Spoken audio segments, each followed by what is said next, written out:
എൻ്റെ പ്രിയപ്പെട്ടവരെ, നമ്മൾ പലപ്പോഴും ഉടമ്പടിയിൽ പ്രയോഗിക്കുന്നത് അനുഭവ ദൈവശാസ്ത്രമാണ്.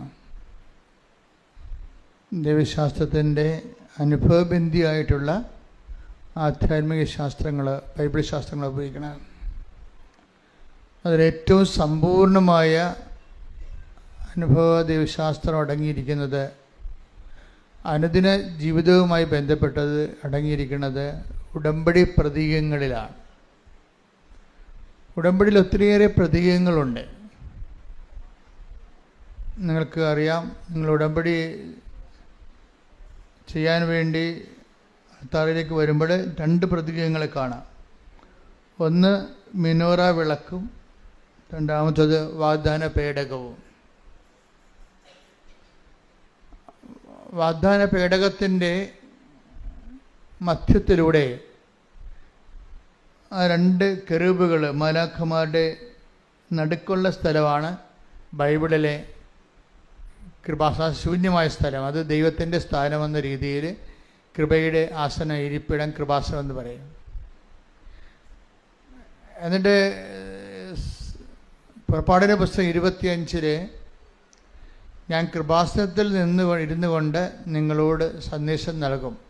ഇത് 89 ലഭിച്ച പ്രതീകങ്ങളാണ്. 89 അതിനുശേഷം ദൈവം ആ പ്രതീകങ്ങളുടെ കൂടെ പിന്നീട് ഉടമ്പടി കൂട്ടിച്ചേർത്ത് ഇപ്പോൾ ഒരു പൂർണ്ണരൂപമാക്കിയിരിക്കുക.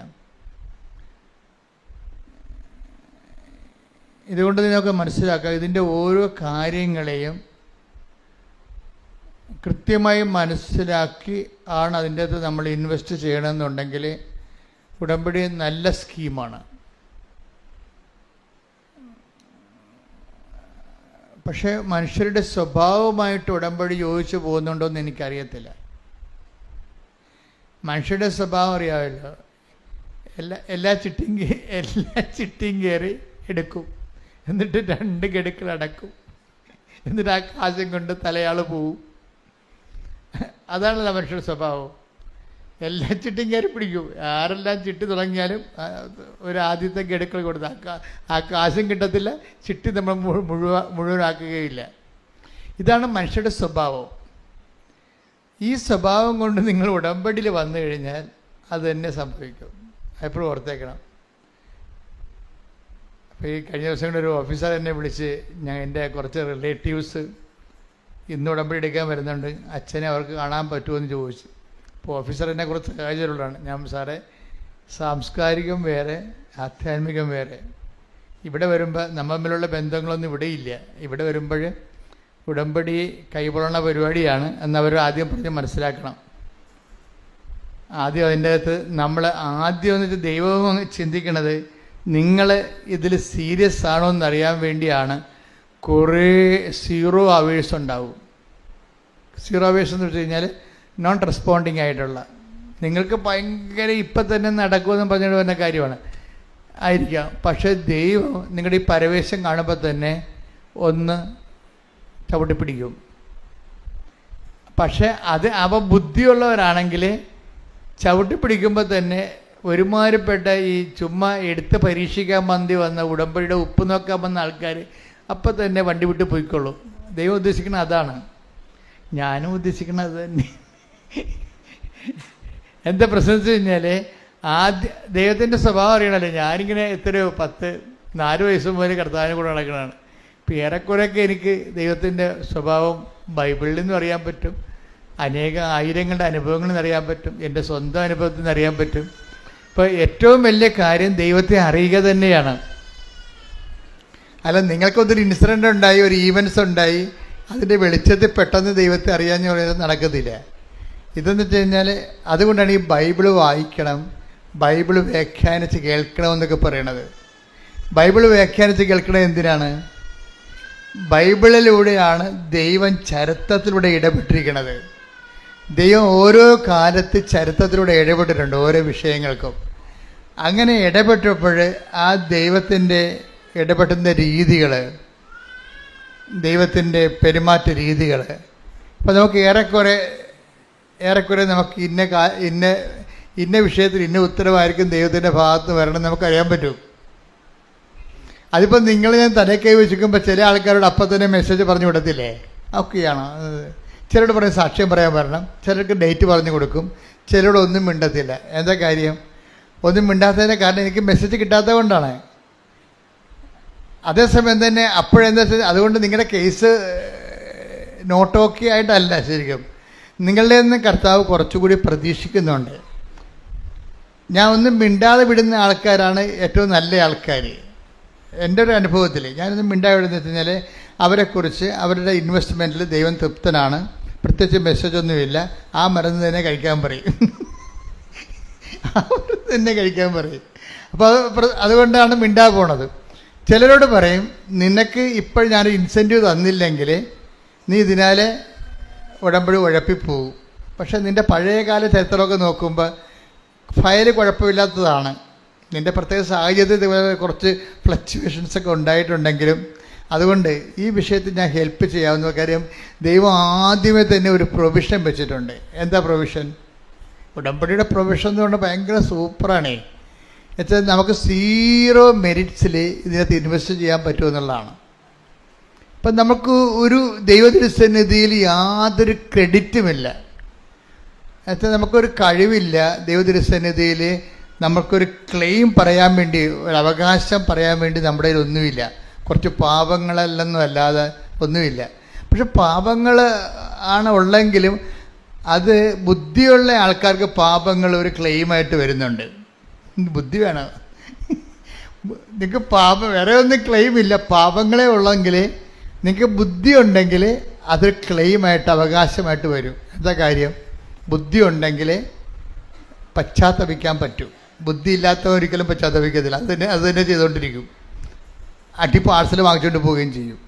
ബുദ്ധിയുള്ളവർ മനസ്സിലാകും ദൈവത്തിൻ്റെ അടുത്താണ് വന്നിരിക്കുന്നത്, നമ്മുടേതായിട്ട് നമ്മുടെ കയ്യിലൊന്നുമില്ല, ഉള്ളത് ഈ പാപങ്ങൾ മാത്രമാണെന്ന് പറഞ്ഞു കഴിഞ്ഞാൽ പരിശുദ്ധാത്മാവ് വിവേചനം കൊടുത്തിട്ട് അവനോട് പറയും നീ ഈ പാപം വെച്ചുകൊണ്ട് നിന്നെ രക്ഷപ്പെടാൻ സാധ്യതയുണ്ടെന്ന് പറയും. നിൻ്റെ ഈ പാപ കൂമ്പാരം വെച്ചുകൊണ്ട് തന്നെ രക്ഷപ്പെടാൻ സാധ്യതയുണ്ട്. എന്താ കാര്യം? ഇതിൽ പശ്ചാത്താപത്തിൻ്റെ പാപത്തിൻ്റെ പ്രൊവിഷനുണ്ടെന്ന് പറയും. അത് പരിശുദ്ധാത്മാവ് പറഞ്ഞുതരാം. അപ്പോൾ പശ്ചാത്താപം എന്ന് പറയും ഇപ്പം ഈ പാപത്തെക്കുറിച്ചൊന്നും മോങ്ങിക്കളിക്കണമില്ല. അത്ര മോങ്ങൽ കുറേ കണ്ടിട്ടുള്ളതാണ് ദൈവം. അതൊന്നും വിലപ്പോകത്തില്ല. മോങ്ങലെന്ന് പറയുമ്പോൾ ഒരു 1.5 മോങ്ങലായിരിക്കണം. എന്താ കാര്യം? ഈ ചാപ്റ്റർ നീ ക്ലോസ് ചെയ്യിക്കണമെന്ന് പറയണം. ഈ പാപത്തിൻ്റെ ചാപ്റ്റർ ഞാൻ നിന്നെ അറിഞ്ഞ് നിൻ്റെ കൂടെ ജീവിക്കാൻ വേണ്ടി ഞാനിത് ക്ലോസ് ചെയ്യണമെന്ന് പറയണം. അക്കൗണ്ട് ക്ലോസ് ചെയ്യണമെന്ന് പറഞ്ഞ് അത് സത്യസന്ധമാണെങ്കിൽ ഇന്ന് ഇവിടെ വെച്ച് കർത്താവ് നിന്നെ ബ്ലെസ് ചെയ്യും. കാര്യം എന്ന് കഴിഞ്ഞാൽ നീ പാപത്തിൻ്റെ അക്കൗണ്ട് ക്ലോസ് ചെയ്യും എന്നുള്ളത് ദൈവത്തിന് അറിയാം. അതാണ് വിഷയം. അല്ല നാളെ സംഭവിക്കാൻ പോണതല്ല. നാളെ സംഭവിക്കാൻ പോണ ഇന്നെന്ന പോലെ ദൈവത്തിന് അറിയാം. അപ്പം നീ പാപം വെച്ചാണ് ഇതിൻ്റെ അകത്ത് ഇൻവെസ്റ്റ്മെൻറ്റ് ഒരു നിക്ഷേപം ഇറക്കണമെന്ന് വിചാരിച്ചോ? അതിൽ നീ എന്താ പറയാനുള്ളത്? കർത്താവ് പറഞ്ഞിട്ടുള്ള കാര്യങ്ങൾ എന്താണ്? മേലിൽ പാപം ചെയ്യരുത്. അതാണ് പശ്ചാത്താപം എന്നുകൊണ്ട് വെറുതെ അല്ല, വെറുതെ മോങ്ങിക്കണിക്കണമല്ല. അതിൻ്റെ അകത്ത് കാര്യമുണ്ട്. Take the bed of god. മേലിൽ പാപം ചെയ്യരുത്. ശ്രദ്ധിക്കട്ടെ. ഹല്ലേലൂയ ഹല്ലേലൂയ ഹല്ലേലൂയ ഹല്ലേലൂയ ഹല്ലേലൂയ. യേശുവേ നന്ദി. ഹല്ലേലൂയ ഹല്ലേലൂയ ഹല്ലേലൂയ ഹല്ലേലൂയ. യോഹന്നാൻ 5:14. യോഹന്നാൻ 5:14. പിന്നീട് യേശു ദേവാലയത്തിൽ വെച്ച് അവനെ കണ്ടപ്പോൾ പറഞ്ഞു ഇതാ നീ സൗഖ്യം പ്രാപിച്ചിരിക്കുന്നു, കൂടുതൽ മോശമായതൊന്നും സംഭവിക്കാതിരിക്കാൻ മേലിൽ പാപം ചെയ്യരുത്. ആരോട് ഐശ്വര്യ പറയണത്? ശ്രുതികട്ടെ. ഹല്ലേലൂയ ഹല്ലേലൂയ ഹല്ലേലൂയ. യേശുവേ നന്ദി. ഹല്ലേലൂയ ഹല്ലേലൂയ ഹല്ലേലൂയ ഹല്ലേലൂയ ഹല്ലേലൂയ. യേശുവേ സ്തുതി. ഹല്ലേലൂയ ഹല്ലേലൂയ. യോഹന്നാൻ 5:14. യോഹന്നാൻ 5:14. പിന്നീട് യേശു ദേവാലയത്തിൽ വെച്ച് അവനെ കണ്ടപ്പോൾ പറഞ്ഞു ഇതാ നീ സൗഖ്യം പ്രാപിച്ചിരിക്കുന്നു, കൂടുതൽ മോശമായതൊന്നും സംഭവിക്കാതിരിക്കാൻ മേലിൽ പാപം ചെയ്യരുത്. ആരോട് ഐശ്വര്യ പറയണത്? ശ്രുതികട്ടെ. ഹല്ലേലൂയ ഹല്ലേലൂയ ഹല്ലേലൂയ. യേശുവേ നന്ദി. ഹല്ലേലൂയ ഹല്ലേലൂയ ഹല്ലേലൂയ ഹല്ലേലൂയ ഹല്ലേലൂയ. യേശുവേ സ്തുതി. ഹല്ലേലൂയ ഹല്ലേലൂയ ഹല്ലേലൂയ. ആരോടാ പറയണത്? 38 വർഷമായി രോഗിയായിരുന്ന ഒരുവൻ അവിടെ ഉണ്ടായിരുന്നു. യോഹന്നാന്റെ 5-ാം അധ്യായം. 38 വർഷമായിട്ട് ബെത്സേദ കടവിലെ രോഗിയായി കിടന്നിരുന്ന മനുഷ്യനെ, അവൻ 0 മെരിറ്റിൽ കിടക്കുന്ന ആളാ. ആ ഭാഗം ഒന്ന് വായിച്ച് ശ്രുതികട. ഹല്ലേലൂയ, ഹല്ലേലൂയ, ഹല്ലേലൂയ, ഹല്ലേലൂയ, ഹല്ലേലൂയ. യോഹന്നാന്റെ സുവിശേഷം 5-ാം അധ്യായം 1 മുതലുള്ള തിരുവചനങ്ങൾ. ഇതിനുശേഷം യഹൂദരുടെ ഒരു തിരുനാളിന് യേശു ജെറുസലേമിലേക്ക് പോയി. ജെറുസലേമിൽ അജകവാടത്തിനടുത്ത് ഹെബ്രായ ഭാഷയിൽ ബെത്സദ എന്ന് വിളിക്കുന്ന ഒരു കുളമുണ്ടായിരുന്നു. അതിന് 5 മണ്ഡപങ്ങളും. അവിടെ കുരുടരും മുടന്തരും തളർവാദക്കാരുമായ അനേകം രോഗികൾ കിടന്നിരുന്നു. 38 വർഷമായി രോഗിയായിരുന്ന ഒരുവൻ അവിടെ ഉണ്ടായിരുന്നു. അവൻ അവിടെ കിടക്കുന്നത് യേശു കണ്ടു. അവൻ വളരെ നാളായി കിടപ്പിലാണെന്ന് അറിഞ്ഞ് യേശു ചോദിച്ചു, സുഖം പ്രാപിക്കാൻ നിനക്ക് ആഗ്രഹമുണ്ടോ? അവൻ പറഞ്ഞു, കർത്താവേ, വെള്ളമിളകുമ്പോൾ എന്നെ കുളത്തിലേക്കിറക്കാൻ ആരുമില്ല. ഞാൻ എത്തുമ്പോഴേക്കും മറ്റൊരുവൻ വെള്ളത്തിൽ ഇറങ്ങിക്കഴിഞ്ഞിരിക്കും. യേശു അവനോട് പറഞ്ഞു, എഴുന്നേറ്റ് കിടക്കയെടുത്ത് നടക്കുക. അവൻ തൽക്ഷണം സുഖം പ്രാപിച്ച് കിടക്കയെടുത്ത് നടന്നു. അന്ന് സാബത്തായിരുന്നു. അതായത് വളരെയേറെ ചിന്തനീയമായ, ഇപ്പം നമുക്കിപ്പോൾ ഈശോ, ഞാനിത് പഠിച്ചു വന്നതല്ല, നോക്കി വന്നതല്ല, എപ്പോഴും ശുശ്രൂഷയുടെ സമയത്ത് ഈശോ നമുക്ക് വെളിപ്പെടുത്തി തന്ന ഒരു വചനഭാഗമാണ്. ഈ വചനഭാഗത്തു നിന്ന് ആദ്യം കിട്ടിയത് എന്താണ്? ഈ മനുഷ്യനോടാണ് പറയണത്, take the bed of God, നീ സൗഖ്യം പ്രാപിച്ചിരിക്കുന്നു. ഈ തളർവാദ രോഗി സുഖപ്പെട്ടു. പക്ഷെ സുഖപ്പെട്ട ആളോട് എന്താ പറഞ്ഞിരിക്കണത്? മേലിൽ പാപം ചെയ്യരുത്. അപ്പം അതിൽ നമുക്ക് എന്ത് മനസ്സിലാകും? 38 വർഷമായിട്ട് ഇവൻ തളർന്നു കിടന്നതിൻ്റെ കാരണം പാപമായിരുന്നു എന്നുള്ളതല്ലേ എൻ്റെ സൂചന? അതല്ലേ പിടിയില്ലേ? ഈ വാദം പിടിച്ച് കിടക്കാനുള്ള പ്രധാനപ്പെട്ട കാര്യം, ഗതി പിടിക്കാതെ ഇങ്ങനെ കിടന്നതിൻ്റെ കാരണം എന്താണ്? ദൈവത്തിന് ഇടപെടാൻ പറ്റാത്തൊരു സാഹചര്യമാണ്. പക്ഷെ ദൈവത്തിന് ഇടപെടാൻ പറ്റാത്തൊരു സാഹചര്യമാണ്, പാപാവസ്ഥയാണ് ഈ ജീവിതത്തിലുള്ളത്. ചിലപ്പോൾ നിലപാടാകാം, ചിലപ്പോൾ അയാളുടെ തൻപോരിമ മനോഭാവമാകാം. ആരും എനിക്ക് ആവശ്യമില്ല, എനിക്ക് പണമുണ്ട്, എനിക്ക് ആരോഗ്യമുണ്ട്, എനിക്ക് പാർട്ടിയുണ്ട്, എനിക്ക് ആസ്തിയുണ്ട് എന്നൊക്കെ പറഞ്ഞുകൊണ്ട് ബലം പിടിക്കുന്ന ആൾക്കാരില്ലേ, മസിൽ പിടിക്കണ. അങ്ങനെ ഒരു മസിൽ പിടിക്കണ ആളായിരിക്കും ചിലപ്പോൾ ഇയാൾ. ദൈവത്തിന് ആവശ്യമില്ല എന്ന്. അപ്പം അതുകൊണ്ട് എനിക്ക് പള്ളിയിൽ പോകേണ്ട ആവശ്യമില്ല എന്നൊക്കെ ചില ആൾക്കാർ പറയത്തില്ല. അതുപോലെ എന്തൊരു കക്ഷിയാണ് ഇയാൾ. അപ്പം അതുകൊണ്ട് എന്നാ പറ്റിയെന്ന് വെച്ച് കഴിഞ്ഞാൽ, ഇയാൾ വന്നപ്പോൾ ഇയാളുടെ കുറേ പാപങ്ങളും കുറേ തളർച്ചയുമൊക്കെ ആയിട്ട് അങ്ങനെ കിടപ്പാണ്. പക്ഷെ ഇയാൾക്കൊരു കാര്യമുണ്ട്, ഇയാൾ ഈ ഹുങ്കെല്ലാം മാറി പുള്ളി പുള്ളി പണ്ട് ചിന്തിച്ചുകൊണ്ടിരുന്നത് എനിക്ക് ഭാര്യയുണ്ട്, മക്കളുണ്ടെന്നൊക്കെയാണ് ചിന്തിച്ചത്. നാട്ടുകാരുണ്ട്, പാർട്ടിക്കാരുണ്ടെന്നൊക്കെ പറഞ്ഞ ആളാണ് ഇയാൾ. പണ്ടിങ്ങനെ അല്ലായിരുന്നു, ഇപ്പോഴാണ് ഇയാളിങ്ങനെ ജീവിതത്തിൽ പരുവപ്പെട്ടത്. ഇയാൾ പണ്ടിങ്ങനെയല്ല, ഇയാൾക്ക് പലരും ഉണ്ട്. ഇയാളുണ്ട്, മക്കളുണ്ട്, ഭാര്യയുണ്ട്, വസ്തുവുണ്ട്, സ്വർണ്ണമുണ്ട്, ആസ്തിയുണ്ട്, അതുപോലെ പാർട്ടിയുണ്ട്, പിന്നെ പോലീസിലൊക്കെ നിലപാടുണ്ട്, പിടിപാടുണ്ട്, ഗവൺമെൻറ് പിടിപാടുണ്ടോന്ന് അങ്ങനെയൊക്കെ പറഞ്ഞൊരു മനുഷ്യനാണ് ഇയാൾ. പക്ഷേ ഇയാൾക്ക് ഇപ്പോഴെന്താ പറ്റിയിരിക്കണത്? ഇപ്പം കരിയുമ്പോൾ വരകാൻ, ചില പറയാം എന്താണോ കരിയുമ്പോൾ വരകാൻ, പഴഞ്ചൊല്ലൊക്കെ മറന്നുപോയാ ആൾക്കാരൊക്കെ പറയും, നാട്ടുകാരെ, കരിയുമ്പോൾ വരകാൻ കയ്യിൽ മാത്രമേ ഉണ്ടാകും. നീ കേട്ടിട്ടില്ലല്ലേ? കയ്യിൽ കണ്ടിട്ടുണ്ടോ? ഭാഗ്യം. അപ്പോൾ എന്താ പ്രശ്നം? ഞാൻ കരിയുമ്പോൾ വരകാൻ ശരിക്കും ഞാൻ കയ്യിലും കാണത്തില്ല. ചിലപ്പോൾ കയ്യിലും കരിഞ്ഞു പോകും. കർത്താവ് മാത്രമേ ഉണ്ടാകത്തുള്ളൂ. ഇതാദ്യമേ അംഗീകരിച്ച പ്രശ്നമില്ല അയാൾ. പക്ഷേ ഇയാൾ ഇപ്പോഴാണ് അംഗീകരിക്കുന്നത് നിലപാടിൻ്റെ കണ്ട. അപ്പോൾ എന്താ പറയുന്നത്? വെള്ളം ഇളകുമ്പോൾ, അതായത് ബെത്സേദ കുളമാണ്. എല്ലാ കാലങ്ങളിലും ഈ കുളത്തിൽ റാഫേൽ മാലാഖി ഇറങ്ങി വെള്ളം കിളക്കണ ഒരു ദിവസമുണ്ട്. അന്ന് ആദ്യം ചാടി വീഴുന്നവനും അല്ലെങ്കിൽ പിടിച്ചുകൊണ്ടുവന്ന് ആരെങ്കിലും ആദ്യം ആ വെള്ളത്തിൽ ഇറക്കുമ്പോൾ അവർ സുഖപ്പെടും. അപ്പം അതാണ് അനുഭവം ജനങ്ങൾ. അതുകൊണ്ട് ഈ കുളക്കരെ വന്ന് കിടക്കേണ്ട എപ്പോഴെങ്കിലും ആയിട്ട് ദൈവത്തിൻ്റെ ദൂതം വന്ന് വെള്ളം ഇളക്കുമ്പോൾ, പക്ഷേ വെള്ളം ഇളക്കുമ്പോൾ ഇയാളെ പിടിച്ച്, തളർവാദമല്ലേ, വേറെ വല്ല മുടന്തും കണ്ണ് കാണാൻ പറ്റാത്ത അവസ്ഥയല്ല, ചെവി കേൾക്കാൻ പറ്റാത്ത അവസ്ഥയുമല്ല. ഇയാൾക്ക് തറവാദമാണ്. അപ്പോൾ തറവാദം പിടിച്ച ആൾക്കാർ വെള്ളകിയാലും ആ വെള്ളത്തിലേക്ക് ഇറക്കണം. നമ്മുടെ രീതിയിലുള്ള കുളമല്ലത്. കാര്യം ഞാൻ ഈ ബസ് ചെയ്ത കുളത്തിൽ പോയതാണ്, കണ്ടതാണ്. അപ്പോൾ എന്ത് സംഭവിച്ചു കഴിഞ്ഞാൽ അത് ഈ കൃപാസനത്തിൻ്റെ ഇത്രയും തന്നെ വീതി നീളമുണ്ട്. നിങ്ങൾ ഇത്രയും ഇരിക്കുന്ന വീതി നീളമുണ്ട്, ചതുരമുണ്ട്. ഒരു 8 അടിയോളം ചെങ്കല്ല് അറുത്ത് വെച്ചിരിക്കുന്നതാണ്. ഇപ്പോൾ അവിടെ വെള്ളമില്ല. അത് ജെറുസലേമൊക്കെ ആയിട്ടും ജോർദാൻ നദിയൊക്കെ ആയിട്ടും അടിയിൽ ടണലിലൂടെ പണ്ട് ബന്ധം ഉണ്ടായിരുന്ന ഒരു ഇതാണ്. ഇപ്പോൾ അവിടെ ഒന്നുമില്ല, ഇപ്പോൾ ഉണങ്ങിക്കിടക്കുകയാണ്. പക്ഷേ ഈ കുളത്തിലേക്കാണ് ഈ മനുഷ്യനെ ഇറക്കണമെന്ന് വെച്ച് കഴിഞ്ഞാൽ സമ്പടി ആരെങ്കിലും ഒരാൾ വേണം. നമുക്കാണെങ്കിൽ നമ്മുടെ കുളങ്ങളൊക്കെ ഇങ്ങനെയല്ലേ കിടക്കും, ചരിഞ്ഞ് കിടക്കാൻ വേണ്ടി തീട്ടി വരാം. തീട്ടിയാലൊന്നും പറ്റത്തില്ല ഇവിടെ. ആരെങ്കിലും ഹെൽപ്പ് ചെയ്യണം, അല്ലെങ്കിൽ മുഞ്ഞുകുത്ത് അല വീഴും. ആ രീതിയിലാണ് കിടക്കുന്നത്. അപ്പം ഇങ്ങനെ ഒരു അവസ്ഥയിൽ ഇയാളെ പണ്ട് ആരോ ഉണ്ടായിരുന്നു. ഇപ്പോഴ് ഈ വെള്ളം ഇളകും, ഇപ്പോഴ് കുളത്തിൽ ഇറക്കാൻ പറ്റും, സുഖപ്പെടും. അങ്ങനെ പല പ്രാവശ്യം ട്രൈ കഴിഞ്ഞതാണ്. അവസാനം അവരും അടുത്തിട്ടിട്ടും പോയി, വൈഫ് പോയി. ബൈബിളിൽ ആദ്യം ഡൈവേഴ്സായ ഒരു മനുഷ്യനെ, പ്രയാസങ്ങൾ വന്ന ഭർത്താവ് ഇട്ടും പോയ ആദ്യത്തെ ആളാണിത്.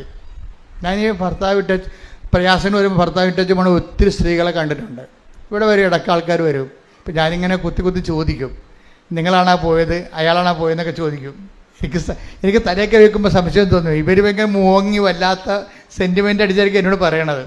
പക്ഷേ തലയൊക്കെ വെക്കുമ്പോൾ എനിക്ക് കള്ളനും വെള്ളിയും പിടി കിട്ടും. ഇവരാണ് ഇൻഡാസെന്ന് എനിക്കറിയാൻ പറ്റും. അപ്പം ഞാൻ ചോദിക്കുന്നത്, നിങ്ങളല്ലേ ആദ്യം പോയത്, എന്നിട്ട് ഇപ്പം എന്തിനാണ് ഒരുമിക്കണമെന്ന് പറഞ്ഞ് മോങ്ങണത്? ഇപ്പം ഇവർ കാര്യം വെച്ചാൽ അതായത് ഇവർ പണ്ട് ഇതുപോലെ ദാഠ്യം പിടിച്ച് പോയ ആളാണ്. പലരെയും കണ്ടാണ് പോയത്. അപ്പനും അമ്മയും ഉണ്ടായിരുന്നു പോണ കാലത്ത്. അപ്പോൾ നീ ഇങ്ങോട്ട് പോയി, അമ്മ ഉണ്ടല്ല, അമ്മയെ സംബന്ധിച്ചിടത്തോളം മരുമകളുടെ ശല്യത്തിൽ നിന്ന് ഒഴിവാക്കാൻ വേണ്ടി നിങ്ങളെ കൊണ്ടൊന്ന് അടവെക്കും. മരുമകൾ വലിയ വീട്ടിൽ ജിന്നാണെങ്കിൽ അവരെ ഒന്ന് ഒതുക്കി നിർത്താൻ വേണ്ടി മകളെ പിടിച്ച് ഡൈവേഴ്സാക്കി വീട്ടിൽ നിർത്തും അമ്മമാർ. ചില അമ്മമാരുണ്ട്. അപ്പോൾ അതുകൊണ്ട് അത് അവരുടെ വർത്തമാനം കേട്ടിടയ്ക്ക് ഇവർ ചാടി ഭർത്താവിനും തേച്ചിട്ടും പോരണത്. പോന്നു കഴിയുമ്പോൾ കുറച്ച് കഴിയുമ്പോൾ ഇതൊക്കെ ചത്തുപോകില്ല. ദൈവം ഏറ്റവും ഈ ലോകത്ത് വെച്ചിരിക്കുന്ന ഏറ്റവും സുന്ദരമായ സാധനം മരണമാണ്. ഞാൻ വളരെ മരണത്തെക്കുറിച്ച് ചിന്തിച്ച് ആസ്വദിക്കുന്ന ഒരാളാണ് ഞാൻ. എന്നുവെച്ചാൽ ഈ ഭൂമിയിലുള്ള എല്ലാവിധ വിഷയങ്ങൾക്കും പരിഹാരം എന്ന് പറയണത്, അന്തിമ പരിഹാരം എന്താണ്? മരണമാണ്. മരണം ഒരു ക്രിസ്ത്യൻ, ഒരു കർത്താവിൽ, ഈശോയിൽ, ക്രിസ്ത്യൻ എന്നല്ല മതപരമായിട്ട് പറയുകയല്ല, ഈശോയിൽ വിശ്വസിക്കുന്ന എന്തുമാത്രം അക്രൈസ്തവരുണ്ട്. അപ്പോൾ ഒരു ഈശോയെ വിശ്വസിക്കുന്ന ഒരു മനുഷ്യനെ സംബന്ധിച്ചിടത്തോളം മരണം എല്ലാത്തിൻ്റെ ഒരു തുടക്കമാണ്, എല്ലാത്തിൻ്റെ ഒരു പരിഹാരമാണ്, എല്ലാത്തിൻ്റെ ഒരു റിട്ടാലിയേഷനാണ്. നമുക്ക് നഷ്ടപ്പെട്ടതെല്ലാം തിരികെ ലഭിക്കുന്നത്. നമ്മൾ ഈ ഒരാളെ വെച്ചാണ് ജീവിച്ചിരിക്കുന്നത്. ഒരാളിൻ്റെ വാക്കും പ്രതിയാണ് ജീവിച്ചിരിക്കുന്നത്. ഈ ഒരാളുടെ വാക്കും പ്രതിയാണ് ക്ഷമിച്ചു കൊടുത്തിരിക്കുന്നത്. ഇയാളിൻ്റെ വാക്കിനെ ഓർത്തിട്ടാണ് നമ്മൾ കോംപ്രമൈസ് ചെയ്തിരിക്കുന്നത്. എല്ലാം യേശുക്രിസ്തുവിൻ്റെ നാമത്തിൽ. അപ്പോൾ അതുകൊണ്ടാണ് ബൈബിൾ പറയണത്, ഇതാ ഞാൻ വരുന്നു, എൻ്റെ സമ്മാനവും കൊണ്ട് വരുന്നു എന്ന്. Take the word of god. വെളിപ്പാടിന്റെ പുസ്തകം 22:12. ഇതാ ഞാൻ വേഗം വരുന്നു. എന്നിട്ട് പറഞ്ഞ, ഇതാ ഞാൻ വേഗം വരുന്നു, എന്റെ സമ്മാനവും ഞാൻ കൊണ്ടുവരുന്നുണ്ട്. ഓരോരുത്തർക്കും സ്വന്തം പ്രവർത്തികൾക്കനുസൃതം പ്രതിഫലം നൽകാനാണ് ഞാൻ വരുന്നത്. അപ്പം ഇതിൻ്റെ വിഷയം എന്ന് പറയണത്, നമ്മൾ ഈ ലോകത്ത് ജീവിക്കുമ്പോൾ പലപ്പോഴും പല കാര്യങ്ങൾക്കും നമ്മൾ പ്രക്ഷുബ്ധരാണ്. എന്താണ്? നമ്മളോട് അനീതി കാണിച്ചു, അല്ലേ? അങ്ങനെ പറയുന്നവരുണ്ട്. എന്നോട് അനീതി കാണിച്ചു എന്ന് പറയുന്നവർ ഒത്തിരി പേരുണ്ട്. ചിലക്ക് എന്നോട് പറയുന്നത്, അച്ഛാ ഞാൻ പള്ളിക്കകത്തില്ല, എനിക്ക് ജോലി കിട്ടേണ്ടതായിരുന്നു, എനിക്ക് ജോലി തന്നില്ലെന്ന് പറയും. സഭയിൽ നിന്ന് ജോലി കിട്ടിയില്ലെന്ന് പറയും. അപ്പം അങ്ങനെ ഓരോരുത്തർക്കും ഓരോ തരത്തിലുള്ള കാര്യം. എല്ലാവരും ഒപ്പിച്ച് സഭയ്ക്കും ജീവിക്കാൻ പറ്റത്തില്ല. കുടുംബത്തിൽ പോലും എല്ലാ മക്കളെയും ഒപ്പിച്ച് മാതാപിതാക്കന്മാർക്ക് ജീവിക്കാൻ പറ്റണില്ല. ഭാഗ്യമുണ്ടോ? ഇല്ല. എല്ലാ മക്കളെയും ഒപ്പിച്ച് കുടുംബത്തിലുള്ള അപ്പനും അമ്മക്കും ജീവിക്കാൻ പറ്റുന്നുണ്ടോ? ഇല്ല. ക്ലിയർ അല്ലേ? അപ്പോൾ എപ്പോഴായാലും എവിടുന്നായാലും നമുക്ക് ഇങ്ങോട്ട് കിട്ടാനുള്ള കുറേ കേസുകളുണ്ടാവും. പക്ഷേ ഇങ്ങോട്ട് കിട്ടാനുള്ള കേസിലാണ് ഈ വിഷയം സെറ്റ് ചെയ്യണത്. ഇതെന്താ കാര്യം? ഇവർക്കാണ് നമ്മൾ ദൈവം റിറ്റാലിയേറ്റ്, ദൈവത്തിൻ്റെ നീതി, ദൈവം നീതിമാനാണെന്ന് പറയുന്ന എന്താ കാര്യം? അതായത് ബൈബിള് മനുഷ്യന്മാരെ എല്ലാം പഠിച്ചിട്ട്, അവൻ്റെ ഇഹവും പരവും പഠിച്ചിട്ട്, അവൻ്റെ ഭൂതവും വർത്തമാനവും ഭാവിയും പഠിച്ചിട്ട്, അവൻ്റെ പ്രകൃതി പഠിച്ചിട്ട്, അവൻ്റെ മനസ്സിൻ്റെ ഘടനയും പെരുമാറ്റ ശീലങ്ങളും അതിൻ്റെ കാലാവസ്ഥ ഭേദങ്ങളും എല്ലാം പഠിച്ചിട്ടാണ് ബൈബിള് വിവേചനം നൽകിയിട്ട് നിർദ്ധാരണം നൽകുന്നത്. ചില കാര്യങ്ങൾക്ക് ഇവിടെ വെച്ച് സെറ്റിൽമെൻ്റ് ഇല്ലെന്നാണ്. കറക്റ്റല്ലേ? ചില കാര്യങ്ങൾക്ക് സെറ്റിൽമെൻ്റ് ഇല്ല. അതുകൊണ്ട് നിങ്ങൾ അങ്ങോട്ടും ഇങ്ങോട്ടും ഓവറായിട്ട് വഴക്കിട്ടിട്ട് കാര്യമില്ല. വഴക്കിട്ട് സ്നേഹം പിടിച്ചു പറ്റാൻ പറ്റുമോ? ഒരിക്കലും പറ്റത്തില്ല. നിങ്ങൾ ഓരോരോ കാര്യം നിങ്ങളിപ്പോൾ ഭർത്താവിനോട് പറയും, അല്ലെ ഭാര്യയോട് പറയും, ഏട്ടോ മനുഷ്യ, നിങ്ങൾ പഴയതൊക്കെ മറന്നു പോയല്ലേ, നിങ്ങൾ ഇന്ന അവസ്ഥ കിടന്നപ്പോൾ ഞാനേ ഉണ്ടായിരുന്നുള്ളൂ, ഈ നാട്ടുകാർ പറയുന്ന ആൾക്കാർ കേമന്മാരും ഇല്ലായിരുന്നു, അതൊക്കെ പറയും. ഒരു കാര്യമില്ല, മിണ്ടാതിരിക്കണം നല്ലത്. ഇത് കണ്ടുപിടിച്ചാൽ മതി. അവളുടെ അമ്മ എല്ലാം ഹൃദയത്തിൽ സംഗ്രഹിച്ചു. എന്താണ്? സമ്മാനത്തെക്കുറിച്ച് ബോധമുണ്ട്. ശ്രദ്ധിക്കടാ. ഹല്ലേലൂയ.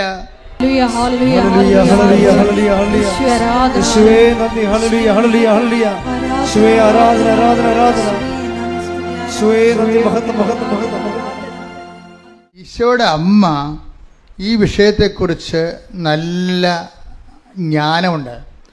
അതുകൊണ്ടാണ് പല വിഷയങ്ങൾക്കും ഈശോയുമായിട്ടുള്ള ഇഷ്യൂസും ഉണ്ടാകുമ്പോഴും അമ്മ എന്തു ചെയ്യും? ഹൃദയത്തിൽ സംഗ്രഹിച്ച് കളയും.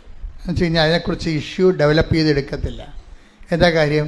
ഇതിനെല്ലാം അപ്പായുടെ പേരിൽ അന്ന് പറഞ്ഞതാണ്. എന്താ പറഞ്ഞത്? ഇതാ കർത്താവിൻ്റെ ദാസി എന്ന് പറഞ്ഞു. തെരുവാർത്താവനായിപ്പോയി. ഇതാ കർത്താവിൻ്റെ ദാസി, നിൻ്റെ വചനം പോലെ എന്നിൽ നിറവേറട്ടെ. അത് തന്നെയാണ് ഉടമ്പടി. അതിന്നാണ് ഉടമ്പടി വരണത്. അവൻ പറയണത് പോലെ ചെയ്യുക എന്ന് പറയണതും നിൻ്റെ വചനം പോലെ നിറവേറട്ടെ. അതുകൊണ്ടാണ് നമ്മളിതിനെ മരിയൻ ഉടമ്പടി എന്ന് വിളിക്കണത്. എന്താണ്? അമ്മയുടെ നിലപാട്, വിഷയങ്ങളോട് ഒരു മരിയൻ നേച്ചറ്, മരിയൻ പെരുമാറ്റ ശൈലി, ഒരു ജീവിത സമീപനമായി സ്വീകരിക്കുന്നവരാണ് ഉടമ്പടി എടുക്കുന്നവർ. കുറേ വിഷയങ്ങളുണ്ടാകും നമ്മുടെ ജീവിതത്തിൽ. പല വിഷയങ്ങൾക്ക് ഉത്തരം ചിലതിന് കാത്തിരിക്കേണ്ടി വരും. നമ്മൾ കർത്താവ് കാത്തിരിക്കുക എന്ന വാക്ക് ഒത്തിരി പ്രാവശ്യം ഉപയോഗിച്ചതാണ്. ചില വിഷയങ്ങൾക്ക് കാത്തിരിക്കേണ്ടി വരും. അതുകൊണ്ട് ധൃതി ഉണ്ടാകരുത്. ദൈവവുമായിട്ടുള്ള റിലേഷൻസിൽ എപ്പോഴും ധൃതി കുറഞ്ഞിരിക്കണം. ധൃതി, പരവേശം, കമ്പാരിസൺ, ഇതെല്ലാം ഉടമ്പടിയിൽ നമ്മൾ ഡിസ്കസ് ചെയ്യുന്ന വിഷയങ്ങളാണ്. മറ്റുള്ളവരുടെ പാത്രത്തിട്ട് നോക്കി അവർക്കത് കിട്ടി, ഇത് കിട്ടി, ഞാൻ ദൈവത്തോട് വർഷങ്ങളായിട്ട് നടക്കുന്നതാണ്, എന്നിട്ട് എനിക്കൊന്നും കിട്ടിയില്ല, ഞാൻ അവിടെ മുമ്പ് ചെറുതായി, കൊച്ചായി. ഇതിനൊക്കെ ദൈവം അഹങ്കാരികളെന്ന് പറയും. അഹങ്കാരി എന്നുവെച്ചാൽ ദൈവമായിട്ട് ഇടപെടുമ്പോൾ എപ്പോഴും ഇത് കമ്പാരിസൺ കുറക്കണം. ഒരിക്കലും ഒരു വ്യക്തിയുമായിട്ടും അത് കുറക്കണമെന്ന് ഞാൻ പറഞ്ഞാൽ നിങ്ങൾക്ക് കുറക്കാൻ പറ്റത്തില്ല. കാര്യം നിങ്ങളുടെ അസ്ഥിക്ക് പിടിച്ചിരിക്കുന്ന സാധനമാണ് അഹങ്കാരം എന്നുള്ളത്. ഞാൻ ഒത്തിരി അഹങ്കാരിയെ ട്രീറ്റ് ചെയ്തിട്ടുണ്ട്, പക്ഷെ പരാജയപ്പെട്ടിട്ടുണ്ട്. ദൈവം എന്തെങ്കിലും അവർക്കൊരു അഭിഷേകം കൊടുക്കണവരെ അവർ അഹങ്കാരത്തെ തുടരുന്ന ഞാൻ കണ്ടിട്ടുണ്ട്. ദൈവം ആന്തരിക ബോധ്യമാണ്. എളിമയെന്ന് പറയണത് ഒരു readymade, ready to eat instant breakfast പോലെ നമുക്ക് കിട്ടുന്ന സംഭവമല്ല. പരിശുദ്ധാത്മാവ് നിറയുമ്പോൾ ഒരു വ്യക്തിയുടെ ആന്തരിക മേഖലകളെ ദൈവം ഏറ്റെടുക്കും. അപ്പോഴാണ് പഴയതെല്ലാം കടന്നു പോണതും പുതിയത് വരണതും പുതിയ മനുഷ്യനാകണതും. ഉടമ്പടി പലപ്പോഴും നമ്മൾ ശ്രദ്ധിക്കേണ്ടത്, ഉടമ്പടിയിലെ നിയോഗമെന്ന് പറയണത് ശരിക്കും പറഞ്ഞാൽ ഭൗതിക നിയോഗം അതിലുണ്ട്, ഇല്ലെന്നല്ല. പക്ഷേ അതുപോലെ തന്നെയുണ്ട് ആധ്യാത്മിക നിയോഗം. സമ്പൂർണ്ണ ഉടമ്പടിയുടെ ഒരു പ്രയോക്താവാകണമെങ്കിൽ ഇപ്പോൾ ആധ്യാത്മിക നിയോഗം കൂടി. ആധ്യാത്മിക നിയോഗം എന്ന് പറയുന്നത് പരിശുദ്ധാത്മാവിന് നമ്മളിൽ ശാന്തമായിട്ട് പ്രവർത്തിക്കാൻ പറ്റിയ, പരിശുദ്ധാത്മാവിൻ്റെ പ്രത്യേകത എന്ന് പറഞ്ഞാൽ ഇടിച്ചു തള്ളി കയറി ബലപ്രയോഗം നടക്കത്തില്ല. മറിച്ച് ശാന്തതയുടെ ആത്മാവും അതുപോലെ തന്നെ സംയമനത്തിൻ്റെ ആത്മാവാണ്. അത് വെയിറ്റ് ചെയ്ത് നമ്മൾ പരുവപ്പെടുന്നവരെ പരിശുദ്ധാത്മാവ് പുറത്ത് നിൽക്കും. അല്ലെങ്കിൽ അതിൻ്റെ പുൾസിങ് ആയിട്ടുള്ള പ്രവർത്തനങ്ങളിലേക്ക് വരത്തില്ല. പരിശുദ്ധാത്മാവിന് പലതരത്തിലുള്ള ഘടകപ്രവർത്തനങ്ങളുണ്ട്. ഇപ്പോൾ നമ്മൾക്കൊക്കെ അനുഭവിക്കണമെന്നൊക്കെ പറയുന്നത് അതിൻ്റെ ABCD പ്രൈമറി ആയിട്ടുള്ള ഇടപെടലുകളാണ് പരിശുദ്ധാത്മാവിൽ നമ്മൾ അനുഭവിക്കുന്നത്. പരിശുദ്ധാത്മാവിൻ്റെ ഹൈസ്കൂളിംഗ് ഉണ്ട്, അതുപോലെ പരിശുദ്ധാത്മാവിൻ്റെ കോളേജിംഗ് ഉണ്ട്, പിന്നെ പ്രൊഫഷണൽ കോളേജിങ് ഉണ്ട്, സെക്ഷൻസിങ് വ്യത്യാസമുണ്ട് പരിശുദ്ധാത്മാവിൻ്റെ. അപ്പോൾ ഇപ്പം നമ്മൾ ഓരോ സമയവും ദൈവത്തിന് വേണ്ടി ദൈവത്തിൻ്റെ തിരുമനസ്സിനെ സന്തോഷിക്കുന്നതനുസരിച്ച് ദൈവത്തിൻ്റെ സമർപ്പിക്കുമ്പോൾ സന്തോഷം ഉണ്ടാകും. സമർപ്പിക്കുമ്പോഴേ സന്തോഷം ഉണ്ടാകും, സന്തോഷം ഉണ്ടാകണം. കാര്യം സമർപ്പിപ്പോൾ ഒരു കുഞ്ഞിനെ നിങ്ങളുടെ ഒരു കുഞ്ഞിനെ ഇപ്പോൾ നിങ്ങൾ ഗർഭിണിയാണ്, കുഞ്ഞിന് ഹൃദയത്തിന് ഹോളുണ്ടെന്ന് ഡോക്ടർ പറയുന്നു, ഓട്ടിസം ഉണ്ടെന്ന് ഡോക്ടർ പറയുന്നു. അപ്പോൾ ഒന്നേ ടെർമിനേറ്റ് ചെയ്ത് കളയണമെന്ന് നിങ്ങൾ പറയും, ഡോക്ടർ പറയും ചിലപ്പോൾ. അപ്പോൾ നിങ്ങൾ വന്ന് എന്നോട് ചോദിക്കും ടെർമിനേറ്റ് ചെയ്യണോ വേണ്ടിയെന്ന്. അപ്പോൾ കർത്താവ് എനിക്ക് തന്നൊരു മെസ്സേജ് അനുസരിച്ച് ഞാൻ നിങ്ങളോട് സംസാരിക്കും. ആ 90% ടെർമിനേറ്റ് ചെയ്യുന്നത് കളയേണ്ടെന്നേക്കെ പറയത്തുള്ളൂ. അപ്പോൾ റിസ്ക് എല്ലാം ആരുടെ എൻ്റെതും നിങ്ങളുടേതും ആകും. കാര്യം എന്നിലൂടെയാണല്ലോ കർത്താവ് അത് പറഞ്ഞിരിക്കുന്നത്. നിങ്ങൾക്കും ആ റിസ്ക് ഉണ്ടാകും. അപ്പോൾ ഞാൻ ചോദിക്കും, ഈ റിസ്ക് എടുക്കാൻ നിങ്ങൾ തയ്യാറാണോ? കാര്യം എന്താണ്, ഇവരുടെ വയറ്റിലെ കുഞ്ഞ് ഓട്ടിസത്തിൻ്റെ കുഞ്ഞാണെന്ന് മെഡിക്കൽ സയൻസ് പറയുകയാണ്. അപ്പം മെഡിക്കൽ സയൻസാണ് അന്തിമ വാക്കെന്ന് ധരിക്കുന്നവർക്ക് ആ മെഡിക്കൽ സയൻസിൻ്റെ ആയിട്ടുള്ള ഫലങ്ങളാണ് ഉള്ളത്. മെഡിക്കൽ സയൻസ് അല്ല അന്തിമ വാക്ക്, കർത്താവിൻ്റെ വചനമാണ് അന്തിമ വാക്കെന്ന് പറഞ്ഞിരിക്കുന്നവർക്ക് കർത്താവിൻ്റെ വചനത്തിൻ്റെ ഫലമാണുള്ളത്. അതാണ് ബൈബിളിൻ്റെ ഒരു രീതി. അതാണ് പ്രവാചകനെന്ന് വിളിക്കുന്നവർക്ക് പ്രവാചകന്റെ പ്രതിഫലം.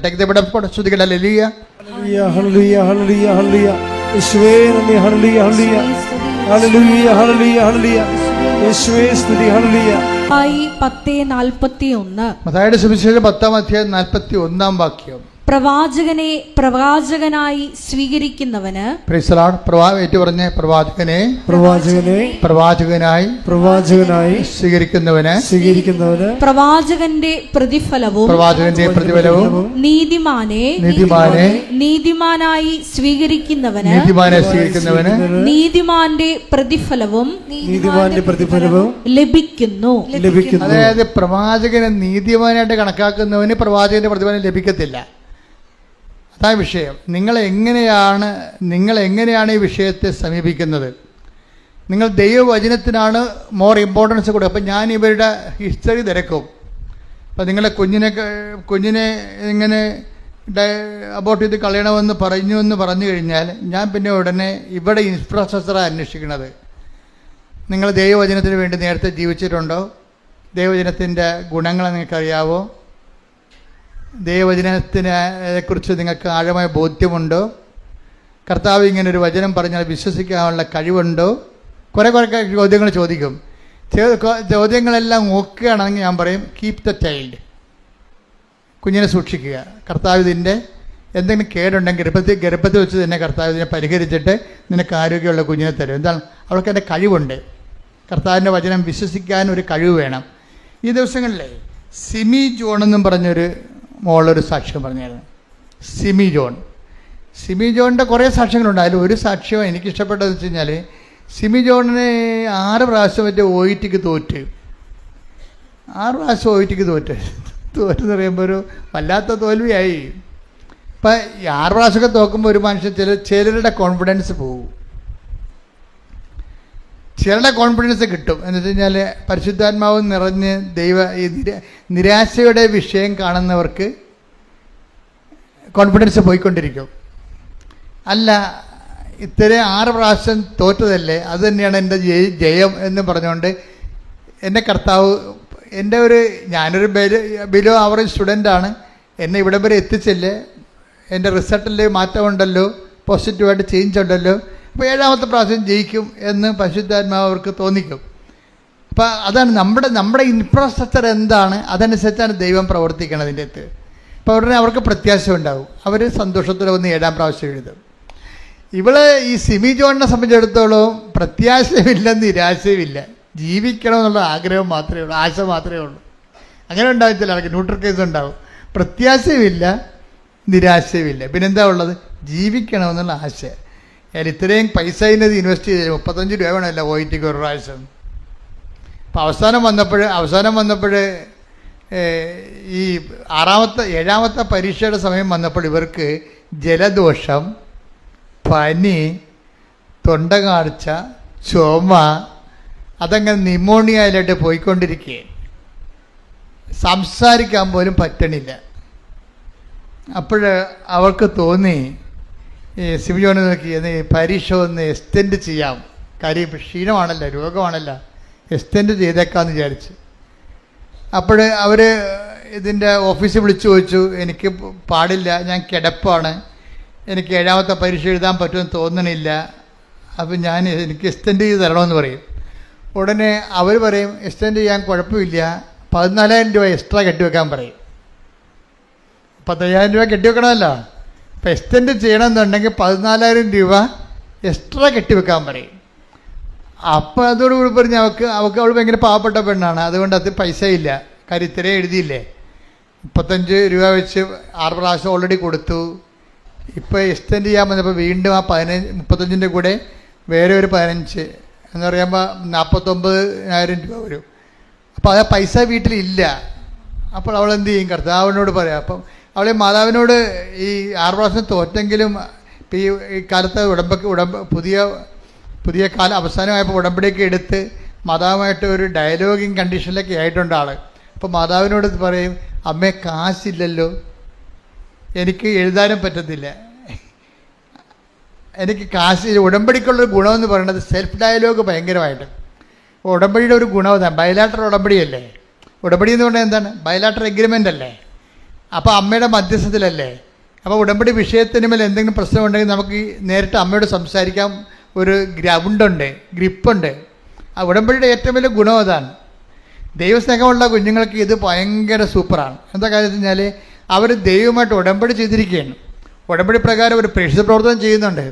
ഉടമ്പടി പ്രകാരം അവർ ഉപവി പ്രവർത്തനങ്ങൾ ചെയ്യുന്നുണ്ട്, പ്രാർത്ഥനാ ജീവിതം നയിക്കുന്നുണ്ട്, വിശുദ്ധ ജീവിതം നയിക്കുന്നുണ്ട്.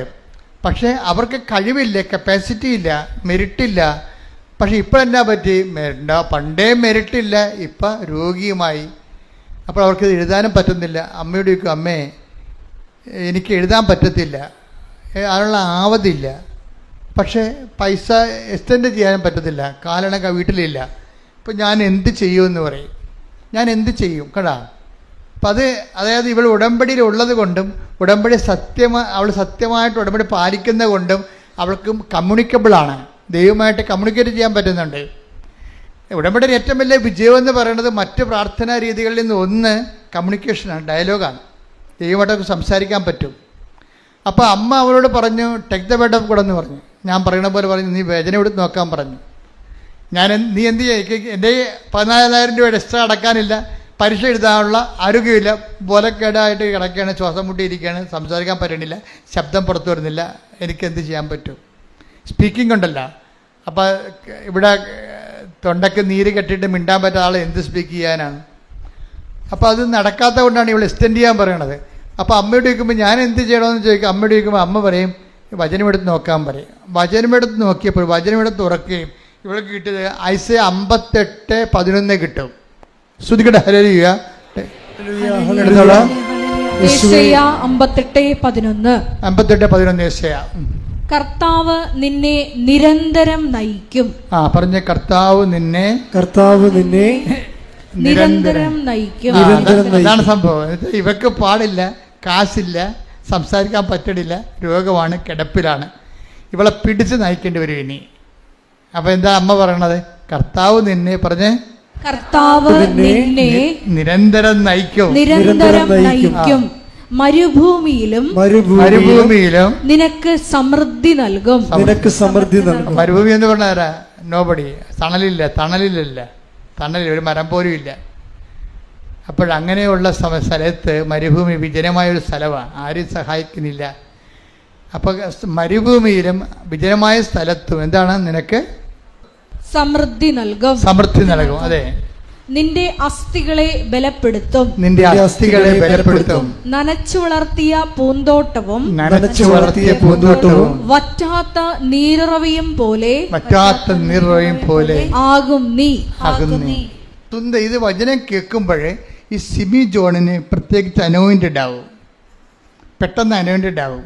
അതാണ് ഈ വചനത്തിന് ഈ റീഡിങ് അനോയിൻമെൻ്റ് എന്ന സംഭവമുണ്ട്. നിങ്ങൾ ചുമ്മാ പേപ്പർ വായിക്കണ പോലെയും മണക്കുമാസ പുസ്തകം വായിക്കണ പോലെയും വചനം വായിച്ചിട്ടാണ്. റീഡിങ് അനോയിൻമെൻ്റ് എന്ന് പറഞ്ഞ പവർ. കാര്യം ഇത് ഹൈ ടെമ്പർ ഹോളി സ്പിരിറ്റിലാണ് വചനം എഴുതിയിരിക്കുന്നത്. ഇതിൽ വായിക്കുമ്പോൾ തന്നെ ആ നമ്മുടെ ഫോർമാറ്റ്, പരിശുദ്ധാത്മാവിൻ്റെ ഫോർമാറ്റ് കറക്റ്റാണെങ്കിൽ, അതുകൊണ്ടാണ് ഞാൻ നിങ്ങളോടൊരു വിശുദ്ധ ജീവിതം നയിക്കാൻ ആവശ്യപ്പെട്ടിരിക്കുന്നത്. എന്താ കാര്യം? ഇത് വായിക്കുന്ന സമയത്ത് തന്നെ ഇതിൻ്റെ പവർ നമ്മളിലേക്ക് അടിക്കും. ഇപ്പം സിമി ജോൺ പറയണത്, ഇത്രയും കേട്ടപ്പോൾ ഞാൻ ഓക്കെ ആയി, പെട്ടെന്ന് കണ്ടിച്ചാലും ഞാൻ എഴുതുമെന്ന് പറഞ്ഞു. അതാണ് വിഷയം. തീരുമാനമായിട്ട് ആരുമില്ല, ഒരു അച്ഛനും ഇല്ല, കൗൺസിലറും ഇല്ല, ആരുമില്ല, കർത്താവ് അവളും മാത്രമേ ഉള്ളൂ. എന്താ ഇത്രയും കേട്ടവ? എന്താണ്? മരുഭൂമിയിൽ ഞാൻ നിന്നെ സന്ധിക്കും. പിന്നെ എന്തൊക്കെയാണ് പറയണത്? കുറേ കാര്യം പറയുന്നുണ്ട്. എന്താണ്? വായിച്ചോളൂ. കർത്താവ് നിന്നെ നിരന്തരം നയിക്കും. കർത്താവ് നിന്നെ നിരന്തരം നയിക്കും. ഇനി നിന്നെ പരീക്ഷ വരെ നിനക്ക് പാടില്ലല്ലോ, നിന്റെ മെറിറ്റ് എല്ലാം പോയി. സംസാരിക്കാൻ സ്പീക്കിങ്ങിനുള്ള ആളിന് സംസാരിക്കാൻ പോയി പറ്റണില്ല. അപ്പോൾ ആ ഒരവസ്ഥയായി. പിന്നെ എന്താണ്? ഇനി നയിക്കണത് ആരായിരിക്കും? കർത്താവ് നിന്നെ പറഞ്ഞേ, കർത്താവ് നിന്നെ നിരന്തരം നയിക്കും. നിരന്തരം കൈയടിക്കട്ടെ, ഹല്ലേലൂയ, ഹല്ലേലൂയ, ഹല്ലേലൂയ, ഹല്ലേലൂയ. യേശുവേ എല്ലാ ഹല്ലേലൂയ, ഹല്ലേലൂയ. അവസ്ഥകളിലും ഞങ്ങളെ ഹല്ലേലൂയ, ഹല്ലേലൂയ. നന്ദി പറയുന്നു. പുതിയ വഴികൾ തുറന്നിടുന്നതിന് നന്ദി പറയുന്നു. പരിശുദ്ധ പരമ ദിവ്യകാരുണ്യത്തിന് എന്നേരവും ആരാധനയും സ്തുതിയും പുകഴ്ചയും ഉണ്ടായിരിക്കട്ടെ. അപ്പോൾ എപ്പോഴും ഉടമ്പടി എടുത്ത് ഉറങ്ങി ജീവിക്കുന്ന ആൾക്കാർ ശ്രദ്ധിക്കണം കേട്ടോ. നിങ്ങളൊന്ന് ഉണരണം. നിങ്ങളെ കൊണ്ടുവന്ന് ഇടിച്ചു തല്ലി കൊണ്ടുവന്ന് ചെയ്തിരിക്കുന്ന സംഭവമല്ല. ഉടമ്പടി ജീവിത ഫോർമാറ്റിലേക്ക് സത്യസന്ധമായിട്ട് നിങ്ങൾ ഉടമ്പടിയിലേക്ക് ഇറങ്ങി വരുമ്പോൾ ദൈവം ആരാണെന്ന് നിങ്ങൾ അറിയും. ഇവരോട് എന്താ പറഞ്ഞിരിക്കണത്? ഇനി നീ പോകുന്നത് നിൻ്റെ എക്സ്പെൻസിലല്ല, എൻ്റെ എക്സ്പെൻസിലാണ്. നിന്നെ കൈപിടിച്ച് ഞാൻ നിരന്തരം നയിക്കും.